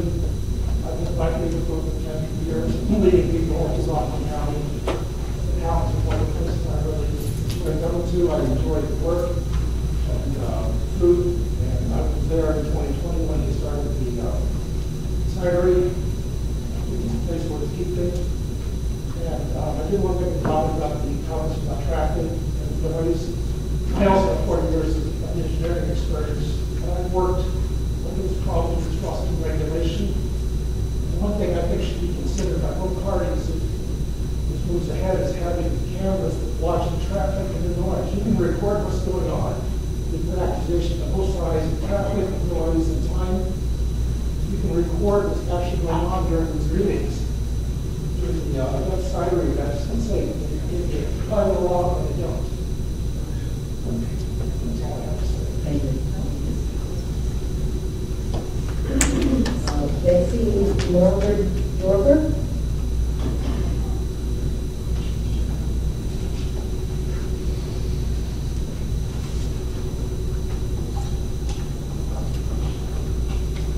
Hi, I'm Betsy Dorfer, also from Orangetown, New Jersey, and also a cyclist who's been up and down through Rockland County and to Orangetown farms many, many times over the last 10 years. I have watched that they have tried different things and tried to make changes to make it a good environment for everyone. It is a wonderful, attraction to Rockland County. It's brought a lot of people in there. We use it as a garden center. We use it to buy produce. To bring businesses into the county. I've watched other farms in our area, Demar's Farm in Pleasdale, which also had to go through the same transition, and they tried a lot of different things, and they're still working at the farm, albeit with many different kinds of attractions, everything from outdoor movie theaters to petting zoos. We watched the Piero farms sell out to developers and large shopping centers. We watched Tice Farms sell out to developers and large shopping centers. If you think that a small operation like this is going to be anything like the shopping centers and developers that you're going to see, I think you're sadly mistaken. But I would love to see a farm continues in Rockland County to help that happen.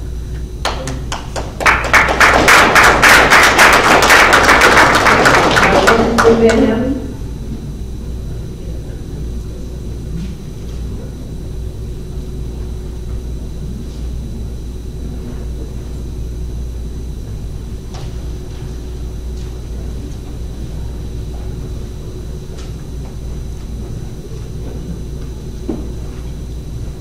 Hi, I'm Jim Van Houten. I'm living in a house that I was for the last 79 years now, across the way.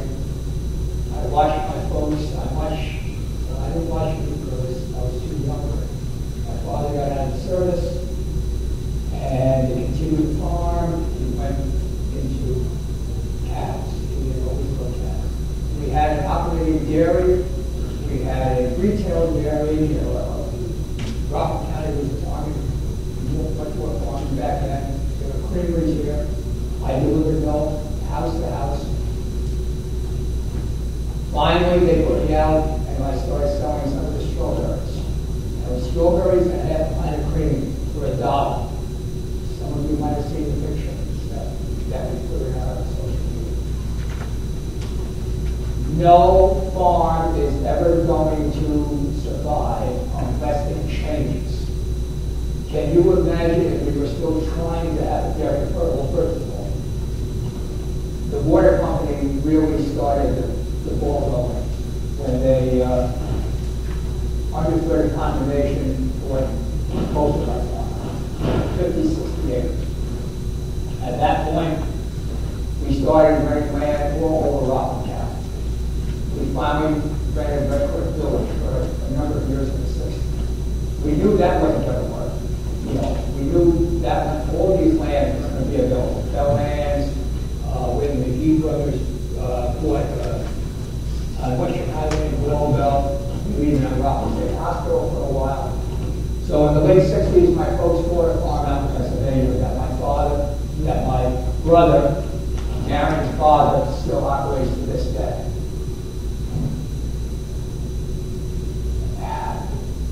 So any criticism about not growing on site, no, most farms in the Northeast have off-site farms that they actively farm.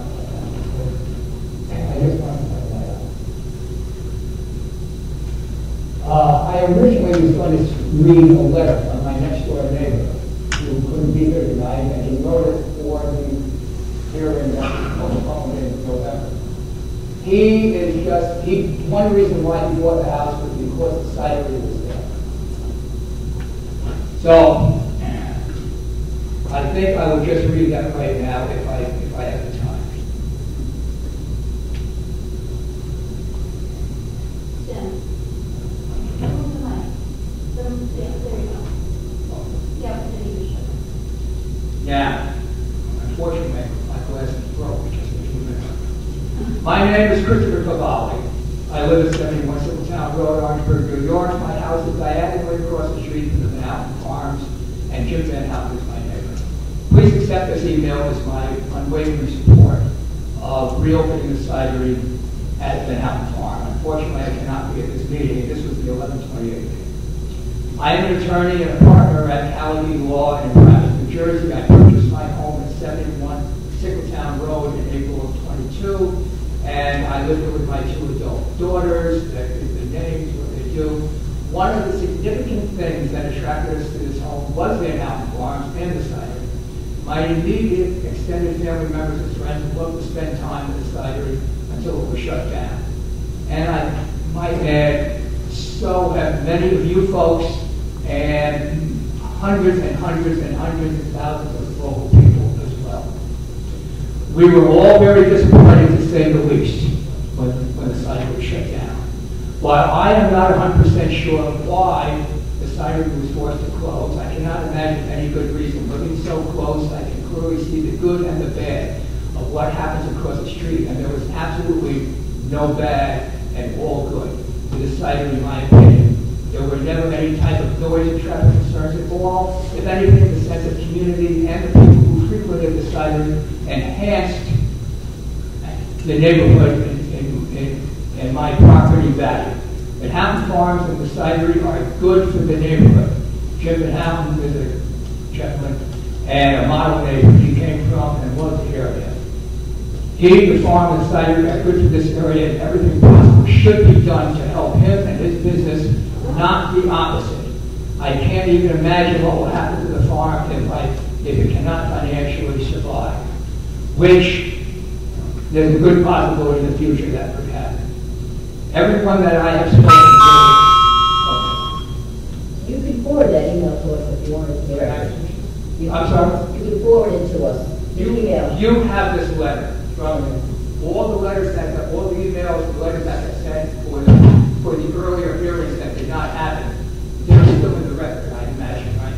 They are, but if you say the record, you can turn forward. Yep.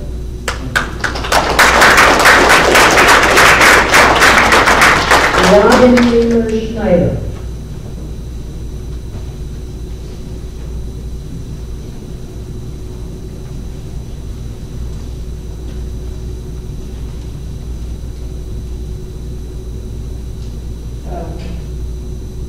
My name is Robin Schneider. I've lived in Pearl River for 10 years with my husband, my 10-year-old twins, and our friend Jeannie Jr. I enjoy walking around town, looking at the new shops and restaurants, seeing what fun and creative ideas shop owners are doing to maintain and capture new business. I see yoga in bars, book clubs in breweries, breakfast with sunset in saloons, cornhole on the sidewalks, backyard pizza ovens, all great ideas. Sadly, on the other end, I see some places who do the same old, and expect different results.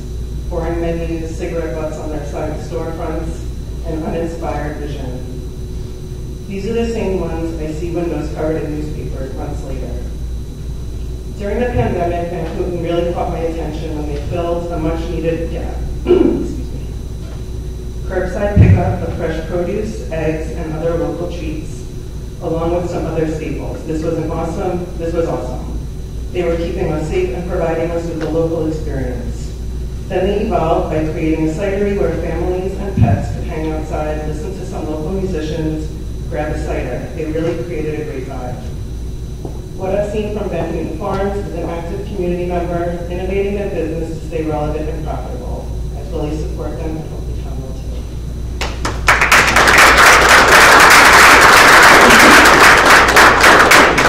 Elisha.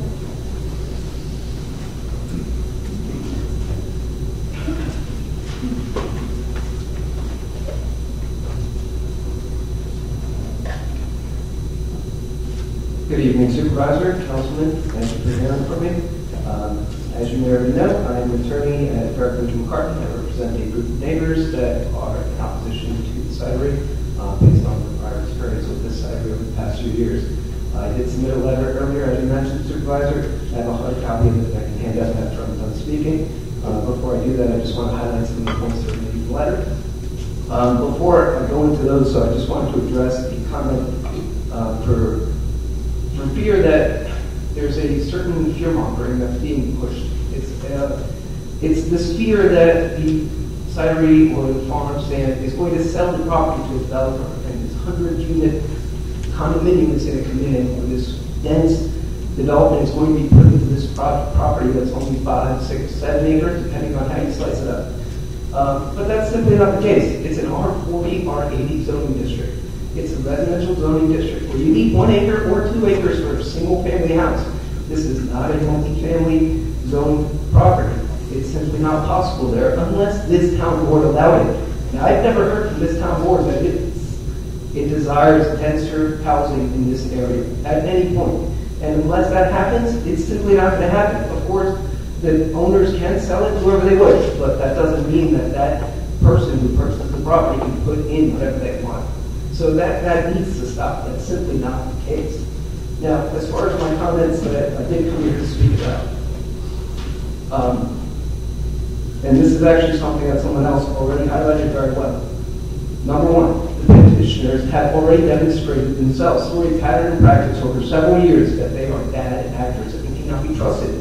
They illegally operated for several years. A commercial cider manufacturing and outdoor bar and entertainment business with food trucks, fire pits, and even live music right in the middle of the residential district. They constructed various physical structures, all without requisite permits, inspections, approvals as required by this town. These permits and inspections and approvals are required for the benefit of every single of the 48,000 residents that are in this town. However, the petitioners flouted that for years. They did it in blatant disregard of the town's code.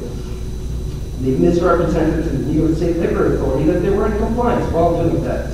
They then were cited with violations by this town's zoning department. And when they were cited for it, they pled guilty in the town justice court. They paid a fine. And despite admitting that they were at fault, then they continued to operate in violation of the zoning code. The town again issued new charges, but did that stop them? No, they continued to operate. The only reason they stopped operating is because a group of 13 neighbors finally got together, hired an independent law firm, and brought their own case in court. They got an injunction from the Supreme Court to put this side to stop. And that is the only way they were shut down. The SLA, the State Liquor Authority, also investigated the property and the petitioner's operation. They levied formal charges. They levied 8 of them back in November of 2021. Then they also levied additional formal charges in January of 22. All of this, I am saying, simply enforced that the petitioners are clearly not the type of neighbors that taxpaying citizens of Orangetown deserve or should be forced to contend with. They have repeatedly demonstrated a desire to be non-compliant with the state's laws, rules, and regulations, as well as this town's code, both of which are in place for the health, safety, and welfare of everybody.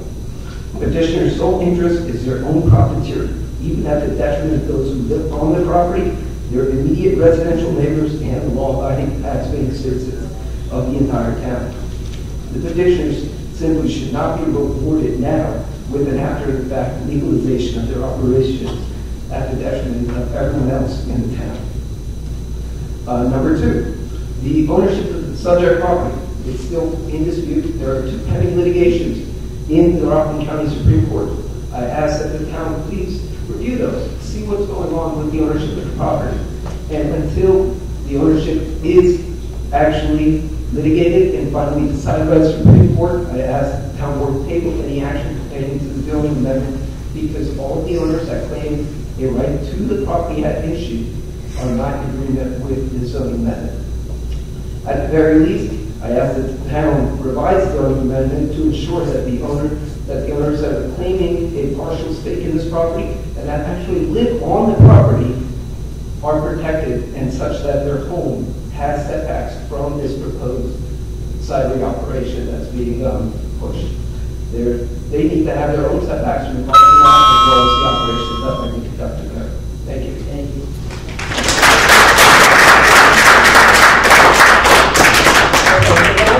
As I signed up, I was expecting maybe a few more people that want to speak. So is anyone here who can?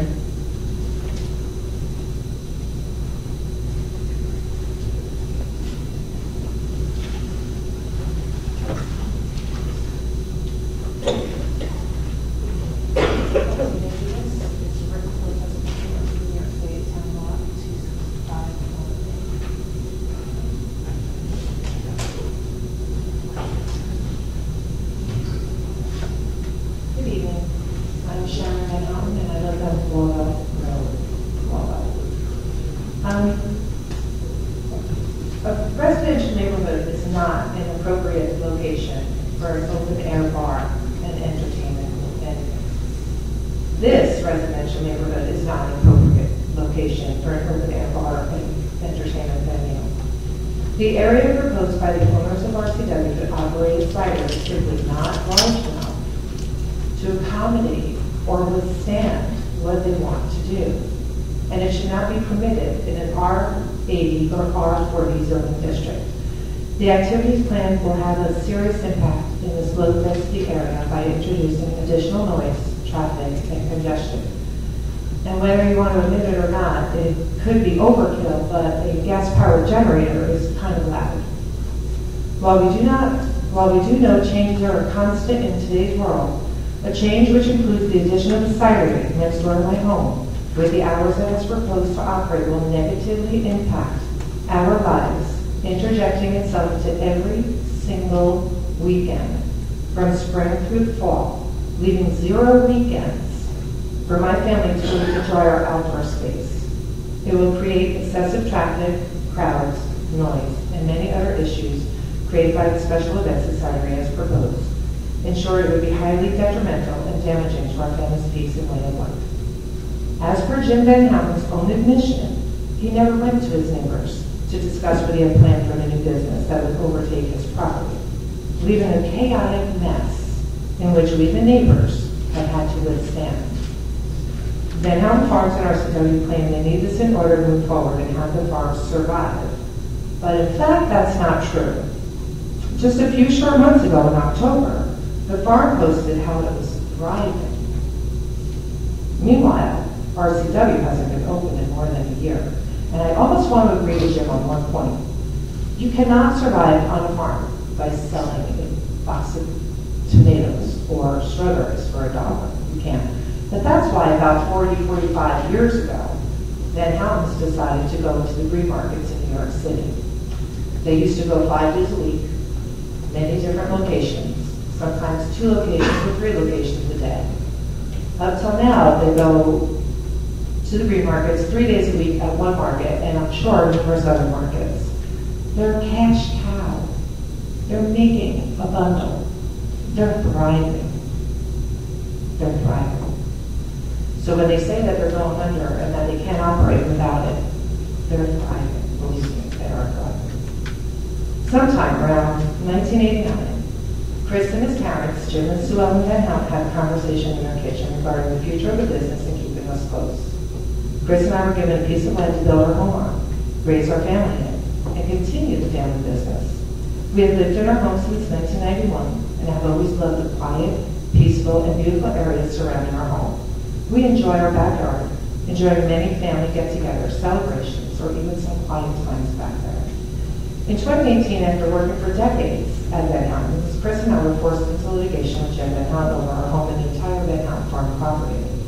We are currently awaiting a ruling in 2 court cases regarding not only ownership of our home and property, but a portion of the Van Houten farm business itself. Has the town considered how it might handle the situation should we be awarded 50% of the property, along with our home and the acre that it sits on? This issue has not come to a final resolution in court, and no one can say what that outcome will be. Should the town go ahead with the proposed law, we are asking the town board to ensure the law has a provision in it that will protect our home by providing the same setbacks that are put in place for all other surrounding properties. Without such protections, our home will always be tied to the commercial cidery, as the parking lot will be on our property line and buildings may be created right up against that same property line. This will not only negatively impact our lives, and as well as our safety and that of our small grandchildren, but will also make the home appear out of character in the neighborhood. The rest of the homes will have appropriate setbacks and this one will not, so it will make the home and RCW property both stand out as an eyesore, even more so than if the setbacks are properly accounted for. In closing, I ask that Councilman Paul Valentine recuse himself based on his conflict of interest with Rockland Fireworks at Van Houten Farms. Thank you.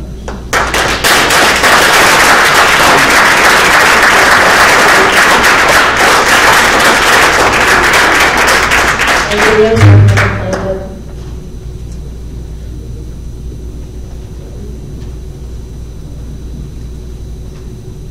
Hello. My name is Jen Goodson, and I live at 192 Earhart Road in Pearl River. I am a resident of about a year and a half now, so rather newish, and this is my first town meeting. So I came here today to see what it was all about, not expecting to get up here because I wanted to listen, but this issue drew me here, and I now, after hearing these comments, I'm now drawn to speak as well. So I was hearing things about the history and the longevity of all of the residents and how it used to be, and the law-abiding, tax-paying citizen. I'm also law-abiding, I'm also tax-paying. Although I have been here a year and a half, I thought my voice should be heard as well. One of the reasons that we moved to Pearl River was because it was this kind of balance between suburb and country, for lack of a better word. The farm was actually one of the things, when I went onto Google Maps and saw how close it was to my home, I got excited. And I remember seeing it at one of the the markets in the city. And I was like, oh, this is fantastic. This will be near me. I don't have to go to Home Depot. I don't have to go to the grocery store. I can go to this farm for what I would like to get. When we moved here, it was the first sense of community that I felt. I felt very alone. I moved up here with my fiance and my dog, and I went over to Van Houten Farms to help find things to make my home a home. And I was met with friendliness, and kind of in a weird way became my cheers. They didn't know me, but they knew my face. I got welcomed. My dog got welcomed. It was such a nice feeling of community. And then when my parents came to visit, when my friends came to visit, I took them there, and they went, wow, this is fantastic. This is so close to your home. And then we proceeded to go downtown to Pearl River and partake in some of the local restaurants and things there. So kind of some agro-tourism. I was almost doing some PR for the town because I was able to lure them there by having a nice drink and an experience at the cider. Also, so that's my personal experience. My history is that I come from Ohio, but I came from Forest Hills in the city. I was the manager of a CSA that operated in Turtle Bay in Manhattan. I managed this CSA for a local farm that is north of here for about 6 years. That farm closed because they were not able to operate in their current economic climate. They were not able to find some alternative source of revenue. And it broke my heart because this family that did everything they could and provided to this city, they weren't able to do it. So now they're closed. So what I'm looking at is the future. And if this is a way that they can find some alternate source of income and also add to the community, fantastic. It's called being creative. It's called finding an alternate revenue source. Also, being in Forest Hills, I also got to watch firsthand when that Forest Hills Stadium that had lied dormant for decades became a thriving concert venue. That is called noise in a residential neighborhood. And if that community could figure out a compromise on how to deal with noise and community and family and a concert venue, I am sure that this group of people can also figure out what a compromise is as well for some acoustic music in a residential neighborhood. I don't think I know what that compromise is, but that's what all of you are here for. So that's what I'm asking for you to do, is to find that compromise and find the balance. Thank you.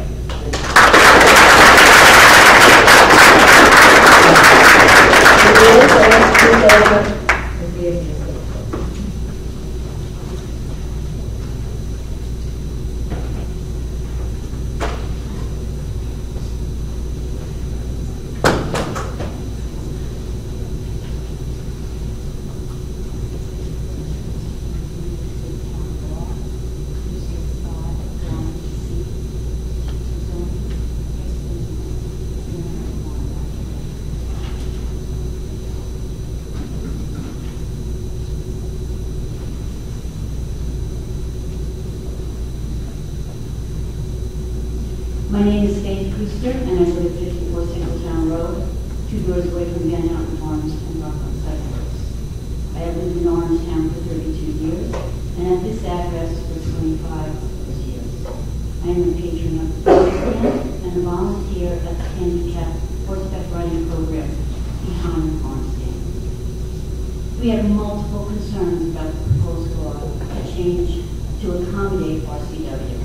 Our primary concern is for the safety of the pedestrians, motorists, and the riders in the handicapped horseback riding program. This program is an asset to our community. The horses in the program are all seasoned and vetted. They are used because of their quiet nature. However, they do not understand the loud noises in crowds and do react. I have personally been a handler when this has happened. Not only does the noise become a distraction for the horses, but also for the riders. The riders with sensory issues cannot focus with loud noises and crowds, and therefore can become agitated. The instructors must speak over the music, and the horse handlers cannot hear the instructors. This puts the program in jeopardy. In previous years, we have experienced the Woodstock effect of overattendance and inadequate parking and sanitary facilities. At the last special event, there were cars parked up and down Broadwell Road. We do not have sidewalks. This forces the people to walk in the streets. We have already had multiple accidents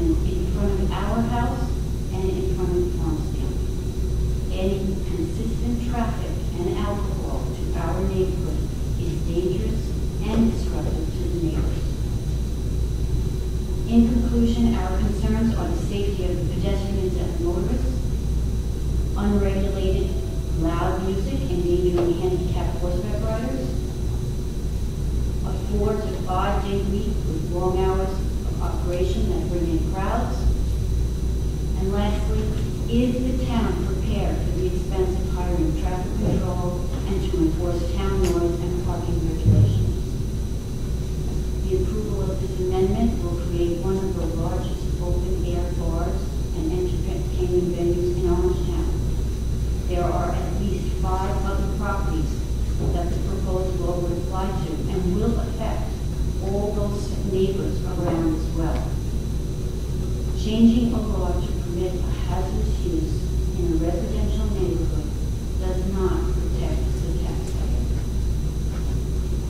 To keep the integrity of this vote, I am in agreement that Mr. Valentine should recuse himself based on his conflict of interest.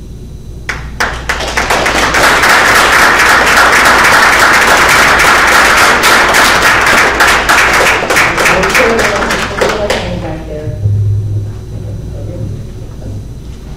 Okay, down. Yeah.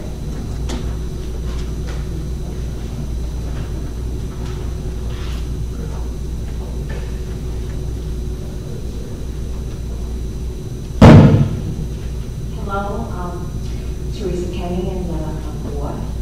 My name is Carolyn Rash. I live on 46 Town Road, and I am a proud resident of Orangetown for over 30 years. I had a big speech here, but everyone else has said what I wrote here, but I do agree. Why should we reward RCW with this when they did not follow the rules, did not receive permits, and were shut down and still operated? And also about sorry, I'm getting a little nervous here, about traffic. My husband and I would walk our dog, and we would almost get hit a couple times because we have no sidewalks. And another issue is, who is going to police Rockland Cider Works? Is the Orangetown Police, the Building Department, or the State Liquor Authority? Clarity in this regard is vital for effective and timely enforcement. And this lady that came up before trying to threaten people on the board about coming in here and saying, let's have a farm, which is not a farm, it's a farm stand for as long as 30 years that I'm living here. It's never a farm, never grew anything. And this lady comes in and say, oh, we're going to have senior housing, we're going to build this, we're going to build that. That should not even be allowed to be spoken. It's not about the farm. And I want to tell you, I like the farm stand, and I used to go there and I would buy things. But I went to Davies, which is beautiful. It's a nice cidery. It has acres and acres of land, and it has music. There's no people. It's not in a residential area. There are plenty of other places that Rockland Cider Works could go and not be in a residential area. And also, I request that Councilman Paul Valentine recuse himself from this vote because it's a conflict of interest. Thank you very much.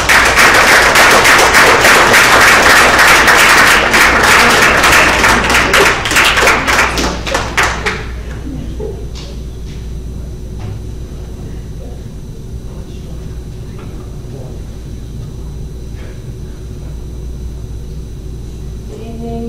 My name is Liza Barry.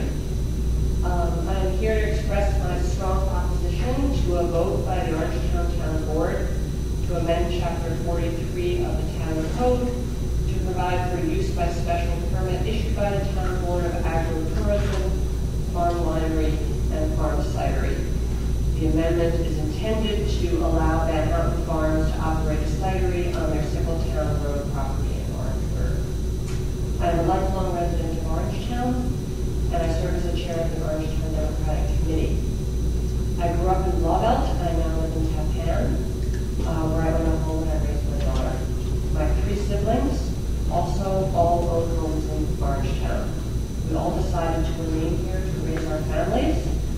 we love the green space, the quiet, and the safety of our community. There are many reasons I believe amending Chapter 43 to allow Van Houtens to reopen their cidery would be a terrible outcome for Orangetown. Firstly, the inconsistency in zoning application.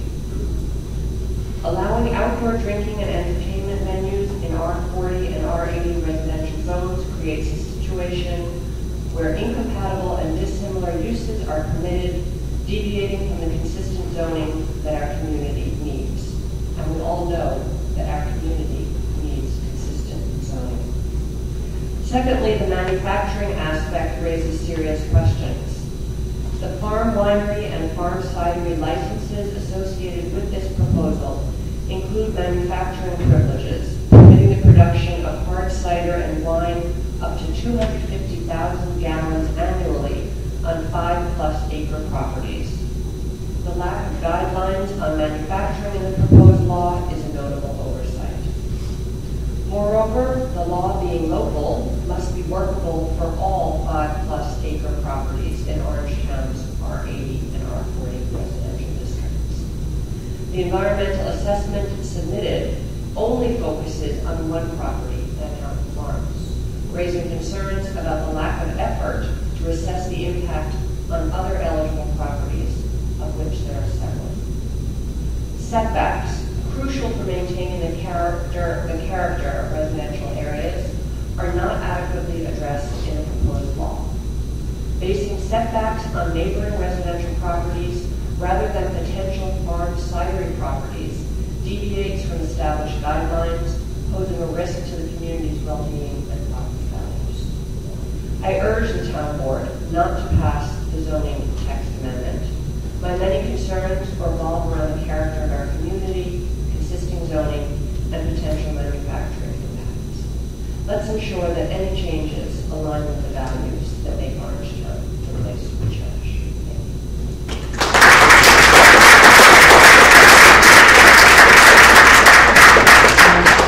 Anybody else who would like to speak that is not there?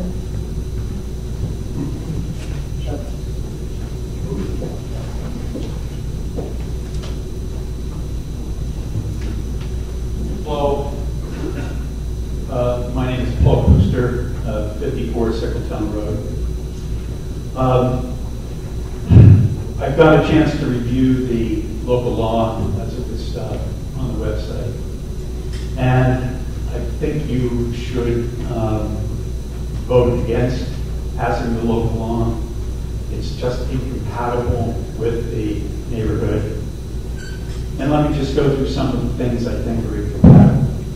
First of all, the scope. Up to 32 hours a week of cidery music, I think, is excessive. And it leaves relatively few hours a week for the residents for the quiet enjoyment of their property. In addition to that up to 32 hours a week, there are special events, and that could add another 10 or 12 hours to those weeks for events. And the events apparently were outside of any rules that exist for the other activity. And so the incompatibility just is, the opportunities for that is incredible. In addition to that, also in long scope, is the idea that we count the participants at the cider works separately from the people that are at the garden center. And there is a very fluid process of being at the cider works or the garden center. And in fact, part of their case is that the cider works is supposed to support the sales of activities at the garden center. So I think the capacity for the site has to be a single capacity, not capacities based on who's shopping and who's listening to music. So I think you need to reconsider how the population is counted at the site.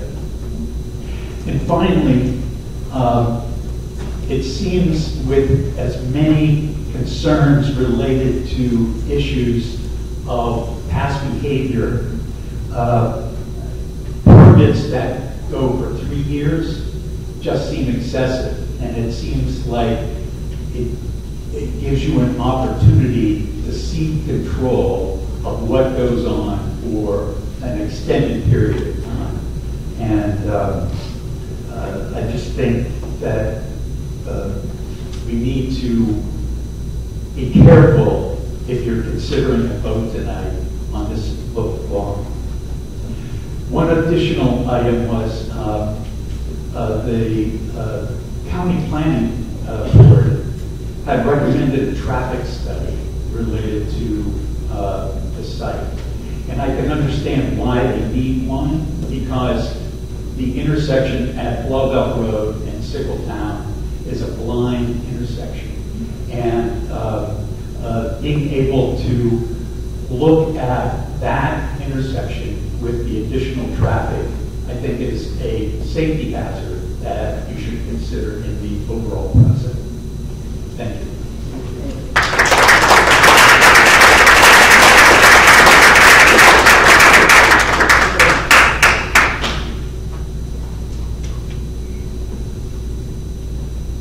Before you start the clock, on behalf of myself, Susan McWhinney, Thomas and Darlene Reynolds, Paul and Faye Custer, I would like to file this written protest pursuant to New York State Town Law 2651B.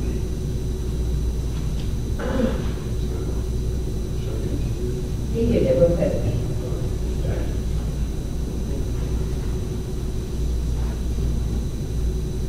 A lot of people have done a great job of talking about this tonight. And what I think this comes down to is values. What are our values? That's what it comes down to. My values are honesty and the rule of law. I don't make allegations that I can't support with evidence or that I would not attest to under oath. One of the laws we believe in are zoning laws. It makes no sense to have a garbage dump next to a school, or indeed to have a live music venue in a bar in the middle of a quiet residential neighborhood. RCW could have approached this matter legally, and we'd probably be well past this at this point, but they didn't. They still have the option of renting another premises and running their site out of there, but they haven't. We have suffered repeatedly over the last 4 years every time the property that this law was written to explicitly benefit opens up its illegal bar and live music venue. And this is not just me saying that these operations are illegal. It's your building department, as evidenced by affidavits from James Slayton and other members of that department. What appears to be continued illegal operation has been observed as recently as last week. It appears that activities are going on in their production area. I recall that after over a year of shutdown in November 22, RCW opened up their bar and music venue again. What was the result? Instead, what RCW suggests in a posting on social media today, quote, we have already addressed and mitigated those issues voluntarily, there was chaos in the neighborhood. At various times, the police, the county highway department, and the fire department were on site. There was parking in the street, large noisy crowds, all in violation of zoning. RCW's use of a greenhouse was subsequently forbidden by the fire department because of the danger it posed.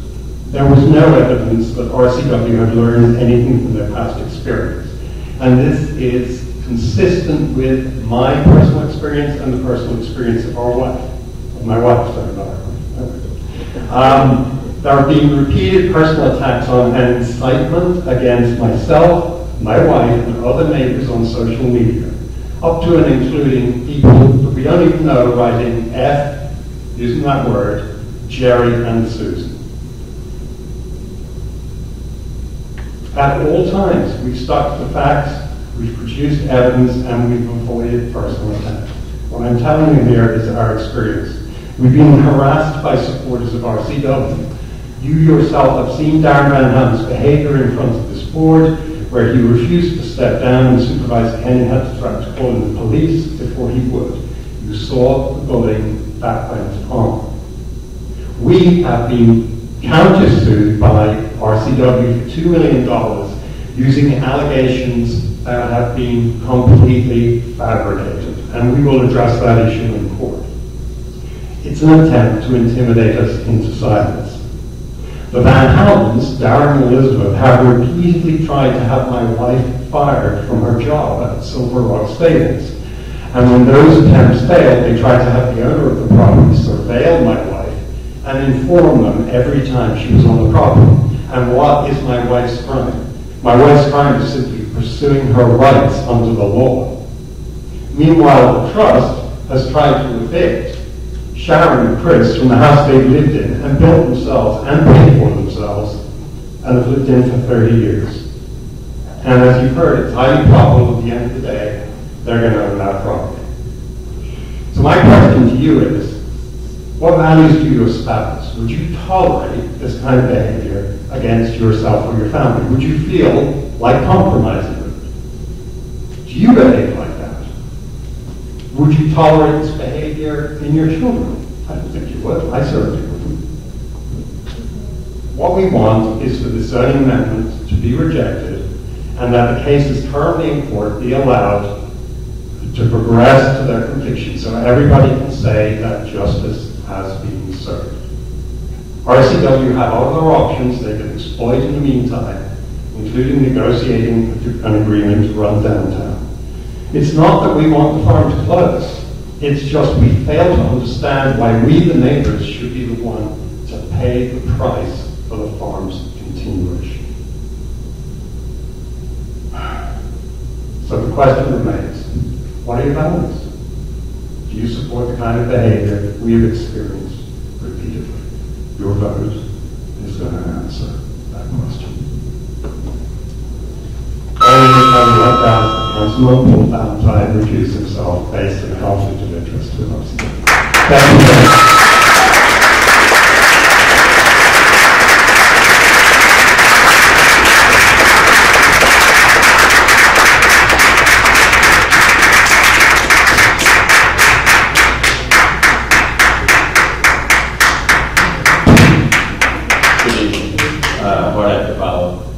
Jim McCormack, Japan, New York. I am here, I was trying to, having listened to it all, it's all been said except for one issue, and that is accountability and liability.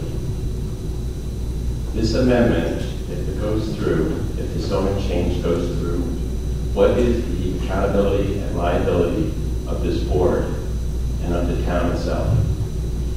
My brother lives on Sickle-Town Road earlier today. When Sideworks was open, I would go over to visit him on more than one occasion. There was close calls on Sickle-Town Road. If that continues, sooner or later the close call becomes a real call. Sooner or later someone is injured or loses their life. It's simply not the place to put a large business like this, especially one that involves drinking and driving. So what is the accountability and liability of this board and our town when this goes bad? Thank you.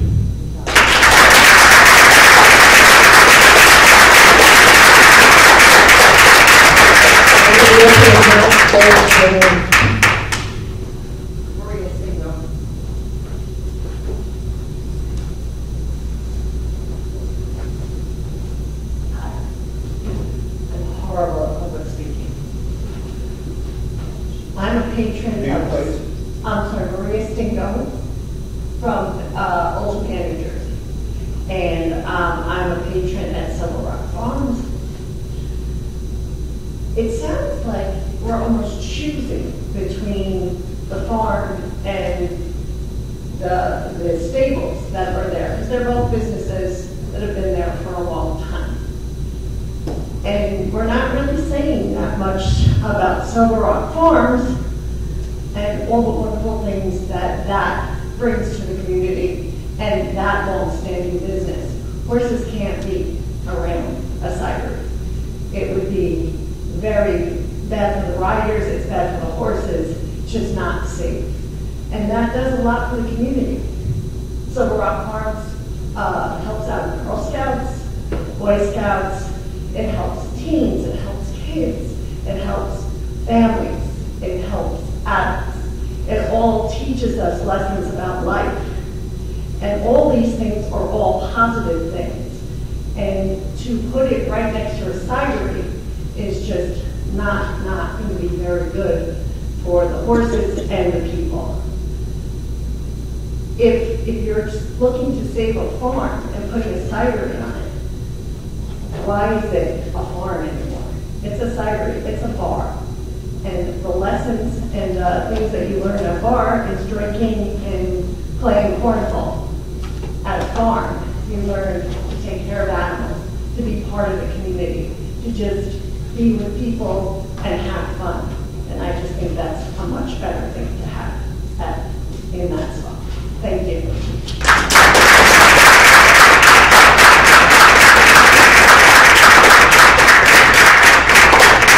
Anybody else who hasn't had a chance to speak that like to speak?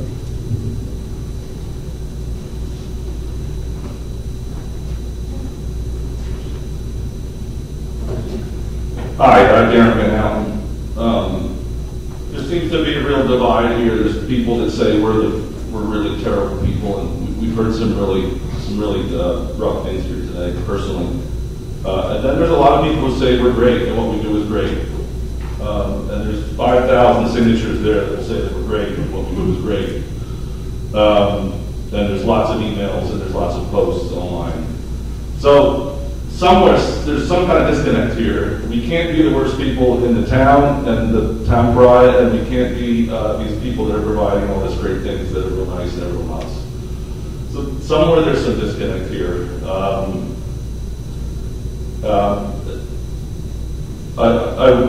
I would hope, maybe we can try to filter out maybe the extremes and we can come to the middle and talk about the middle and talk about what's really going on here.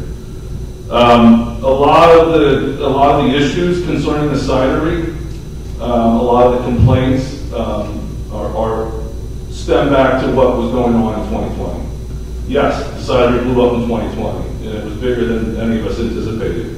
To the betterment of the community, we would argue, and a lot of the petitioners will say that, and what we provided.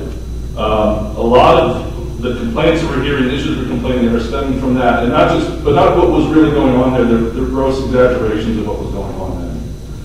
But the reality today is that's not what the cidery looks like. And 95% of the time that the cidery is open, there is no music. There's no events. There's no crowds. 95% of the time the cidery is open, there's families. They're shopping for the Christmas tree and they're happy and they're sitting down and having a cider. Or they're shopping for pumpkins, or they're bringing their families. I can't tell you how many calls we got this December can we still come and bring our family and buy a Christmas tree and have a drink while we're there? No, sorry, you can't do that anymore. The reality with the cidery is it's not this party. It's not Bedlam. It's not a music. It's not an entertainment venue. It's a garden center. And we produce, this idea of the cidery was diversify what we produce and sell. And we produced a New York State agricultural product, and people could enjoy it on the farm or they could take it home. If you really read the zoning legislation, it specifically addresses all the legitimate concerns. It puts a cap on the hours. It puts a cap on what we can do. No, we can't have music 32 hours plus 10 hours a week, 42 hours a week. No, we can't. If we don't want to have music at any time, we have to apply and get another permit for it. What we're hearing is just not reality. It's not what the cidery is. It's not loud. And no, the last event we had was not chaos. It ran extremely smoothly. There was no problems. The only problem was because the neighbor called the police to create the problem. There's a lot of misinformation out there. I wish I could address all of it. One of the biggest pieces of information is that we're not a farm. Absolutely wrong. We are a farm. We have been a farm. My family's been farming on that property since 1812. This farm business that exists today has been in business since 1946. The board has an open invitation. Please come to the farm and I will show you how we farm at 68 Sickletown Road. No, we don't have fields. We have greenhouses, and we have areas around the greenhouses, and we farm. Last year alone, we produced over 1,000 pints of cherry tomatoes in a half of one of the greenhouses in the back. That's farming. That's just one crop. I could list the 15, 20 crops that we grow in the back. So please reach out to me at any time. If you come now, most things are dormant, but there is still farming going on there. I'd be happy to show you around and dispel that rumor.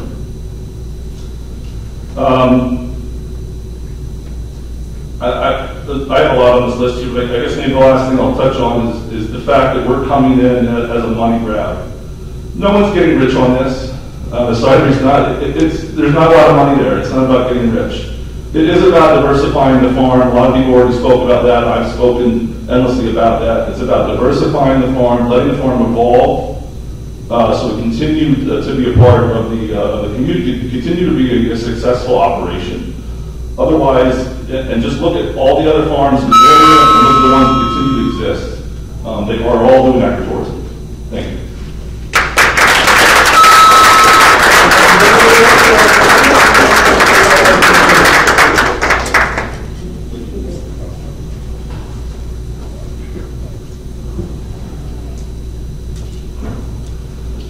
Good evening, thank you. Welcome to our new councilman, Dan Sullivan. What a night to start your 10-year-old.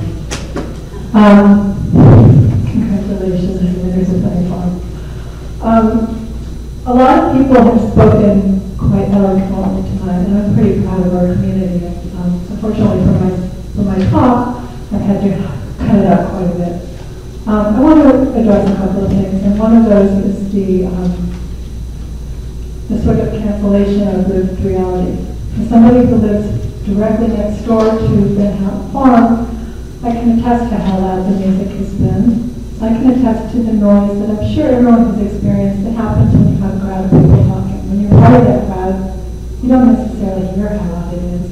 But if you're in your yard, and it's a weekend and you've been working hard all week and you want to do some gardening and just hang out or have some friends over, it can get pretty loud. It shifts. There are definitely families who come next door to the cidery. They come with kids, they come with dogs. There's noise. It's not so bad.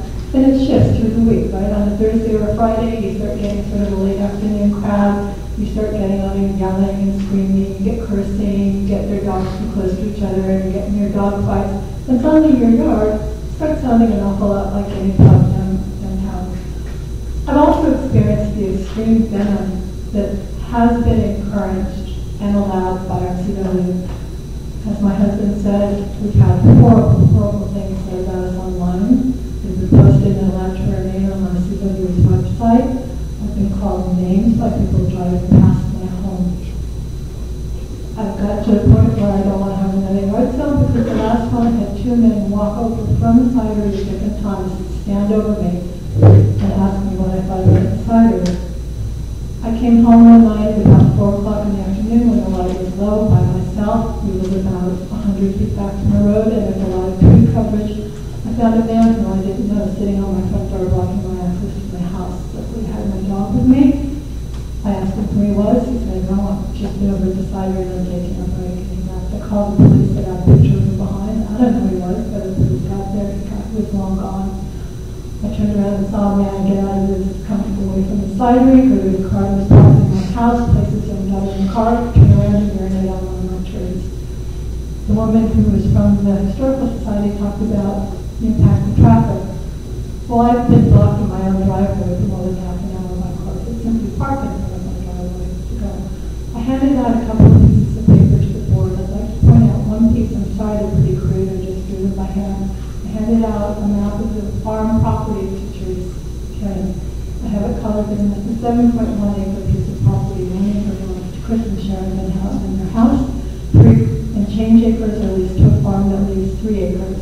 The yellow markings on that are the spots that are kind of available for the clients of all 3 businesses. the farm stand, the garden house, the garden center, and the cidery. The greenhouses cannot be used. I've attached an email from the New York State Department of Buildings and Code. They cannot have customers. There should not even be greenhouse customers, and none of us have ever complained about that. I'm not complaining about that now. When Darren just got up and said that the last event they had was beautiful, I have to disagree. There were cars parked everywhere. The police were called. County highway was there. Police and county highway workers were cursed at and flipped off in front of both me and my husband. The greenhouse was closed by order of the fire marshal. A few days later, when county highway workers came to put up the new no parking signs, I walked out to thank one of them. He hid behind his truck, and the supervisor pulled up at that moment, came over to me and said, I apologize that he's been cursed at and screamed at by so many people that he's afraid he's going to scream at him. I went up to thank him. I've also handed out a street map to the local area. So we now have no parking signs that protect a little part of Stickletown Road where I live. But I've marked out an area that basically would be a half-mile walk. Any reasonably healthy person could walk on it in about under 8 minutes. You can see how many street cars are going to back up and park on. I'm not going to go into details about parking because that's already been covered. I would like to mention manufacturing, which comes nowhere in this proposal, which was I'd like to say written by the Red House. It's not a town proposal. We're not being told what to do. They came up with these. Manufacturing, this is a manufacturing license by the product. Manufacturing is in fact required if you hold this license. This license allows 250,000 gallons. That's over 20,000 gallons a month. There is nothing that talks about timelines, where this will be produced, what hours, how it will be transported, lighting, waste removal, and salt. Thank you. Thank you.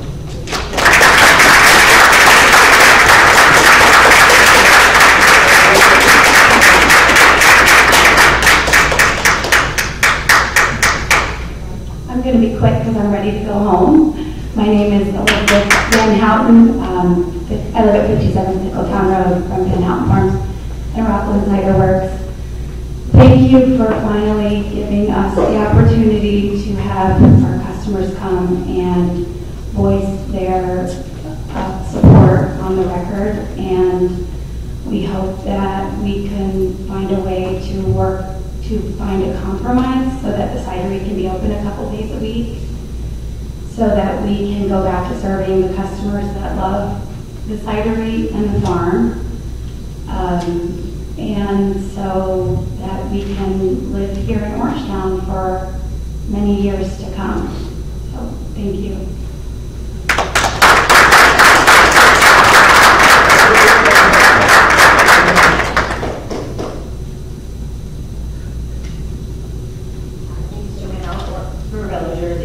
I'm the former land use administrator there. I'm currently a tax assessor.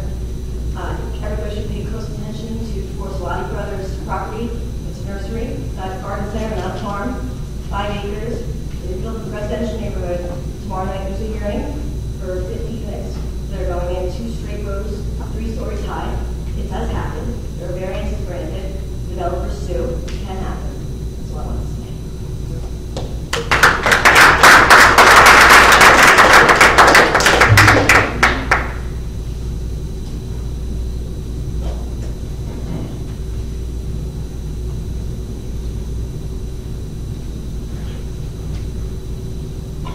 Thank you. My name is Melinda Mavens. I'm president of Infinity Equine Therapy, which administers the handicap riding programs at Silver Rock Farm, and I promise I'll make it brief. The volunteer who spoke earlier tonight said almost everything I would say about the impact of particularly the music and the patrons coming to the cidery and the beer garden.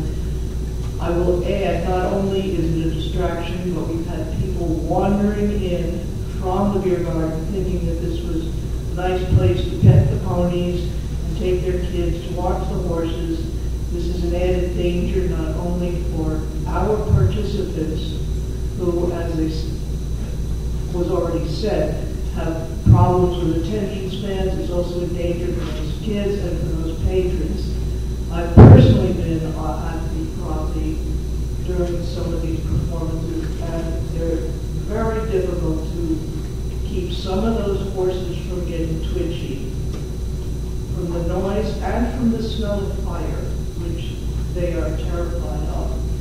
For the sake of our fragile clients and for the sake of the work we have done for the Rockland County community that we have been recognized for, I urge that this law not be adopted and that this form of activity not be permitted in such close proximity to the handicap riding program. Thank you.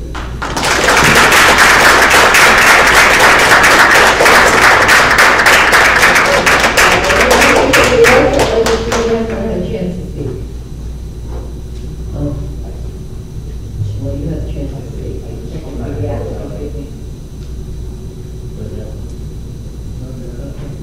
Can you go back?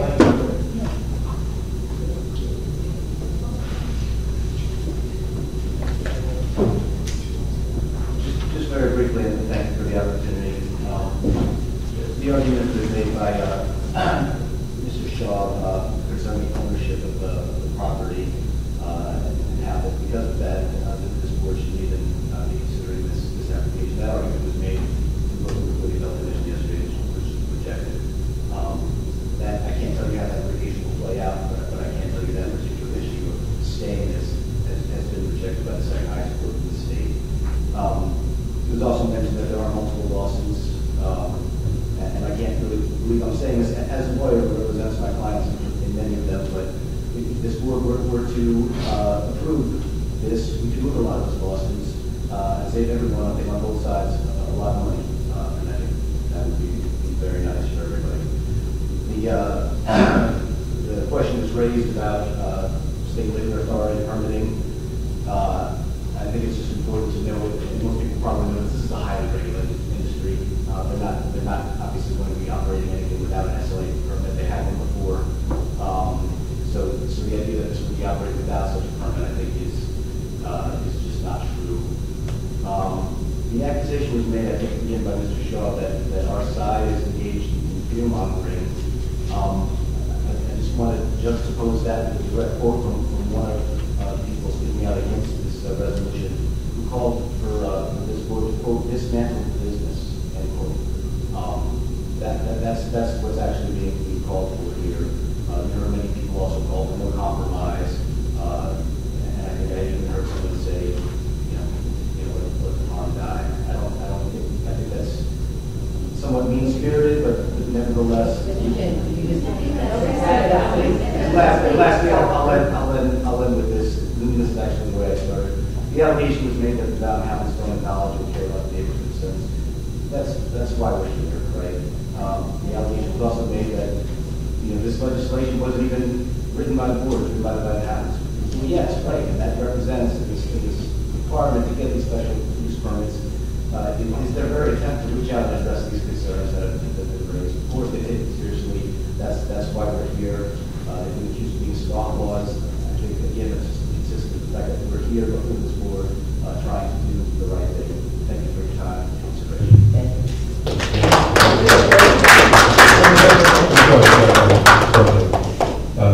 He felt that the issue of the ownership wasn't decided by the appellate yesterday. It was just an application for a stay in this hearing, which was denied. So that matter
Well, I'll start with there's, not going to be overnight, right?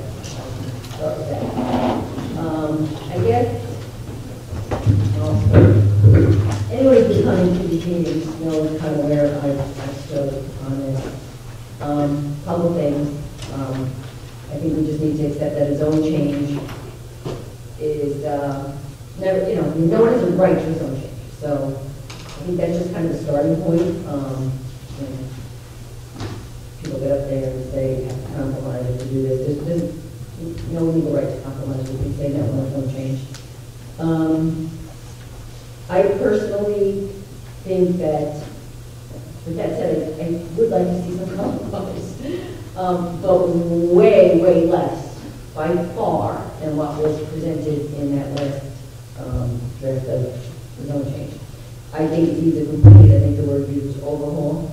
If it's up to me, I'd like to see it thrown out and start all over again, but it's not up to me. So I think the plan tonight is to put it over, so some certainly who's new and have a chance to kind of take, a deep dive and see what he's willing to do or not willing to do. And then I think we will put it back on for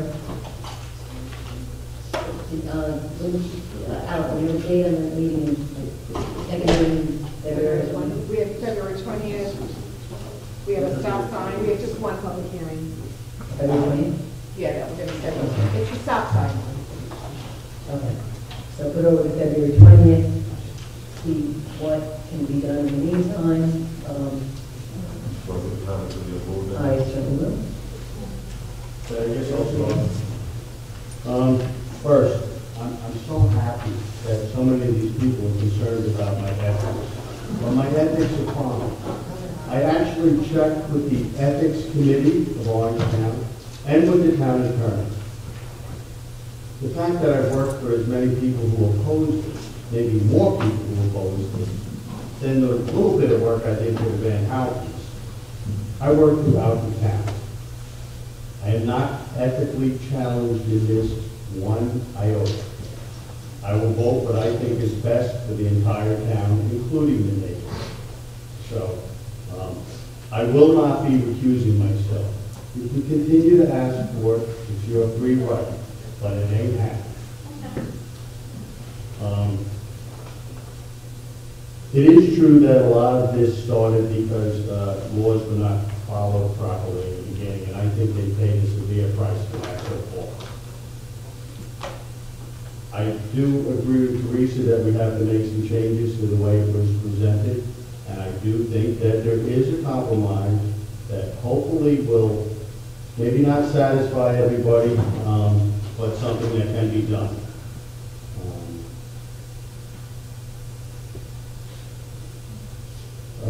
The special permit will be specific to not really this property, but properties of a certain size and stuff.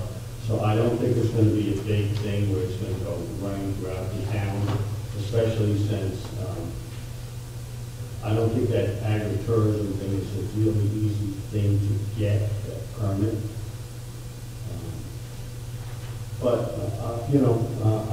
It's been a lot of work on this. I know you guys don't think it has been, but it has been.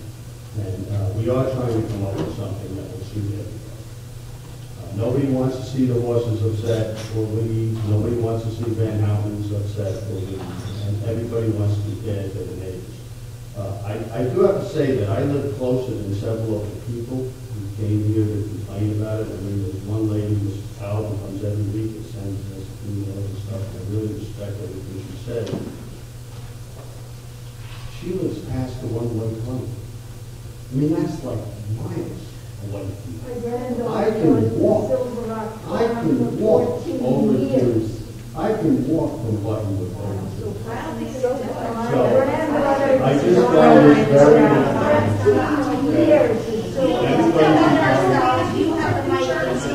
Okay.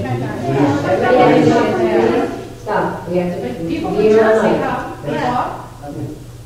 Oh, we love this siren. Everybody has, I started out, Sharon, I started out saying everybody has a right to speak, and I appreciate her coming. I actually like some of her comments. And I think some of the people come here actually with constructive comments that I appreciate. When I listen, I say, you know what, that makes sense. We should change it. Okay. And other people come and full attack me. Now, I'm not getting in the middle of a family fight. That's not my job. I'm not in the middle of a family fight with whose property it is. That's for the courts to decide. Our decision is just based upon whether they're going to be allowed to keep the cidery or not. So that's my opinion. I think we can make some changes and have a conversation. May I? First off, I want to welcome David Sullivan to the board. Just a typical board meeting. Let's get some sleep before the board meeting. I do want to say, Jerry and Sue, it's a shame what you have to deal with or what you have dealt with in the past. I think it's unacceptable and appalling that people are giving you gestures. When you're trying to defend your neighborhood and your properties. So with that, we've been doing this for 2 years, and I think the cidery's been shut down for 6, 7 months, whatever it is. For the last 2 years, this board has heard what has happened 2 years ago. We're well aware, and I think everyone in this room will agree on what happened. Things were not followed, properly, and things did get a little out of line. I get it. I'm trying to, and I speak for the board, we're trying to figure out how we can go forward. So, people continue to talk about what happened in the past and the past. As far as the financials of Van Houten, they're a private company. I don't know, I'm not privy to what they, people do come up and say, they can afford this, they can afford that. I don't know that. I am concerned about, not even their business, I'm concerned about the future of that property. And what is factual, this is fact, is farms in their current,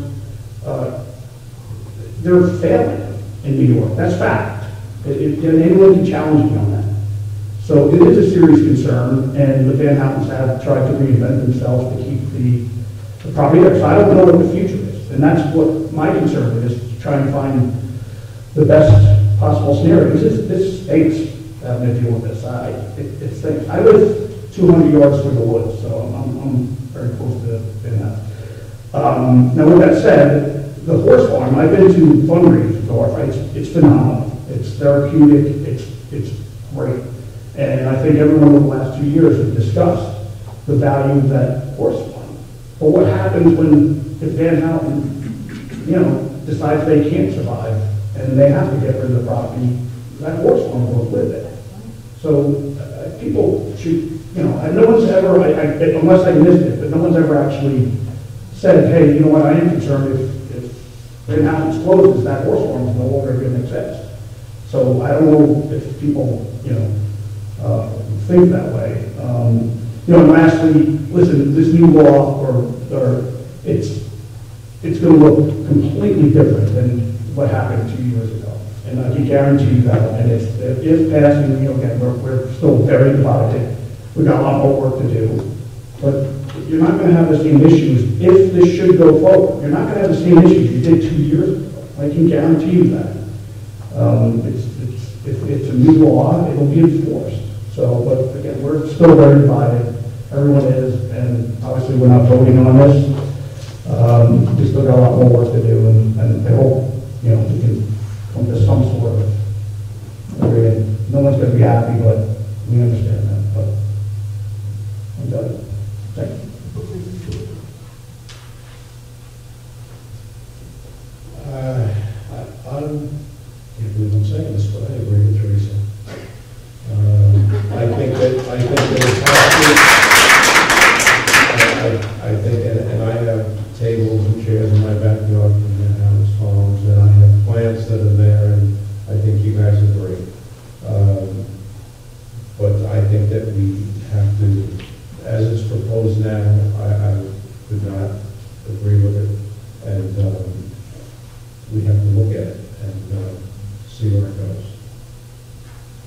That's it.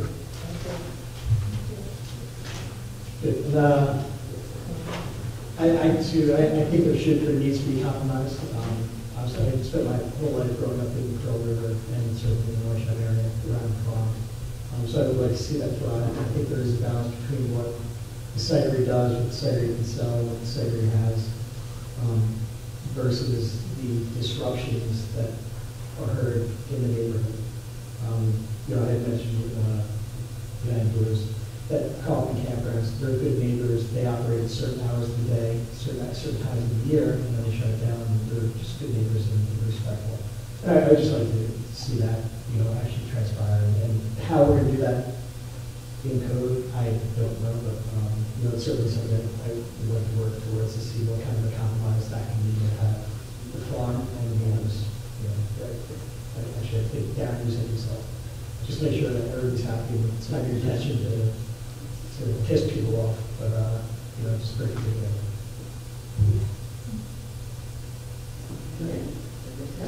Okay, I know we are going to make a motion to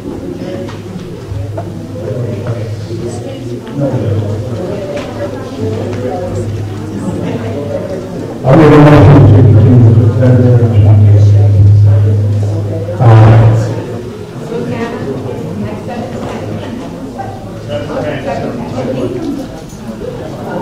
July 13th to 20th.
Please approve the extension to the agreement with Orangetown County and town regarding the enforcement system diversion. Motion. All in favor? Item 5, approve license agreement for panoramic photo and use of the firing range. Motion. All in favor?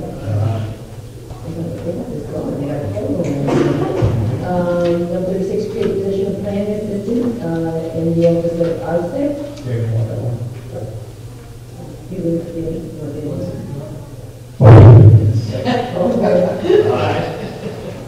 Number 7, accept the legal file documents from town clerk's office, the town meeting minutes, agreements of contract, the Internet demos, and Mountain County Franklin Street improvements. Motion. Come on, Brian, don't get laid down. Move. Second. All in favor? Approve the increase in town home use fee for marriage ceremonies to $100. I'll make a motion. Second. All in favor? Aye. David, you can marry that, you know that, right? David, you can marry that one, you know that?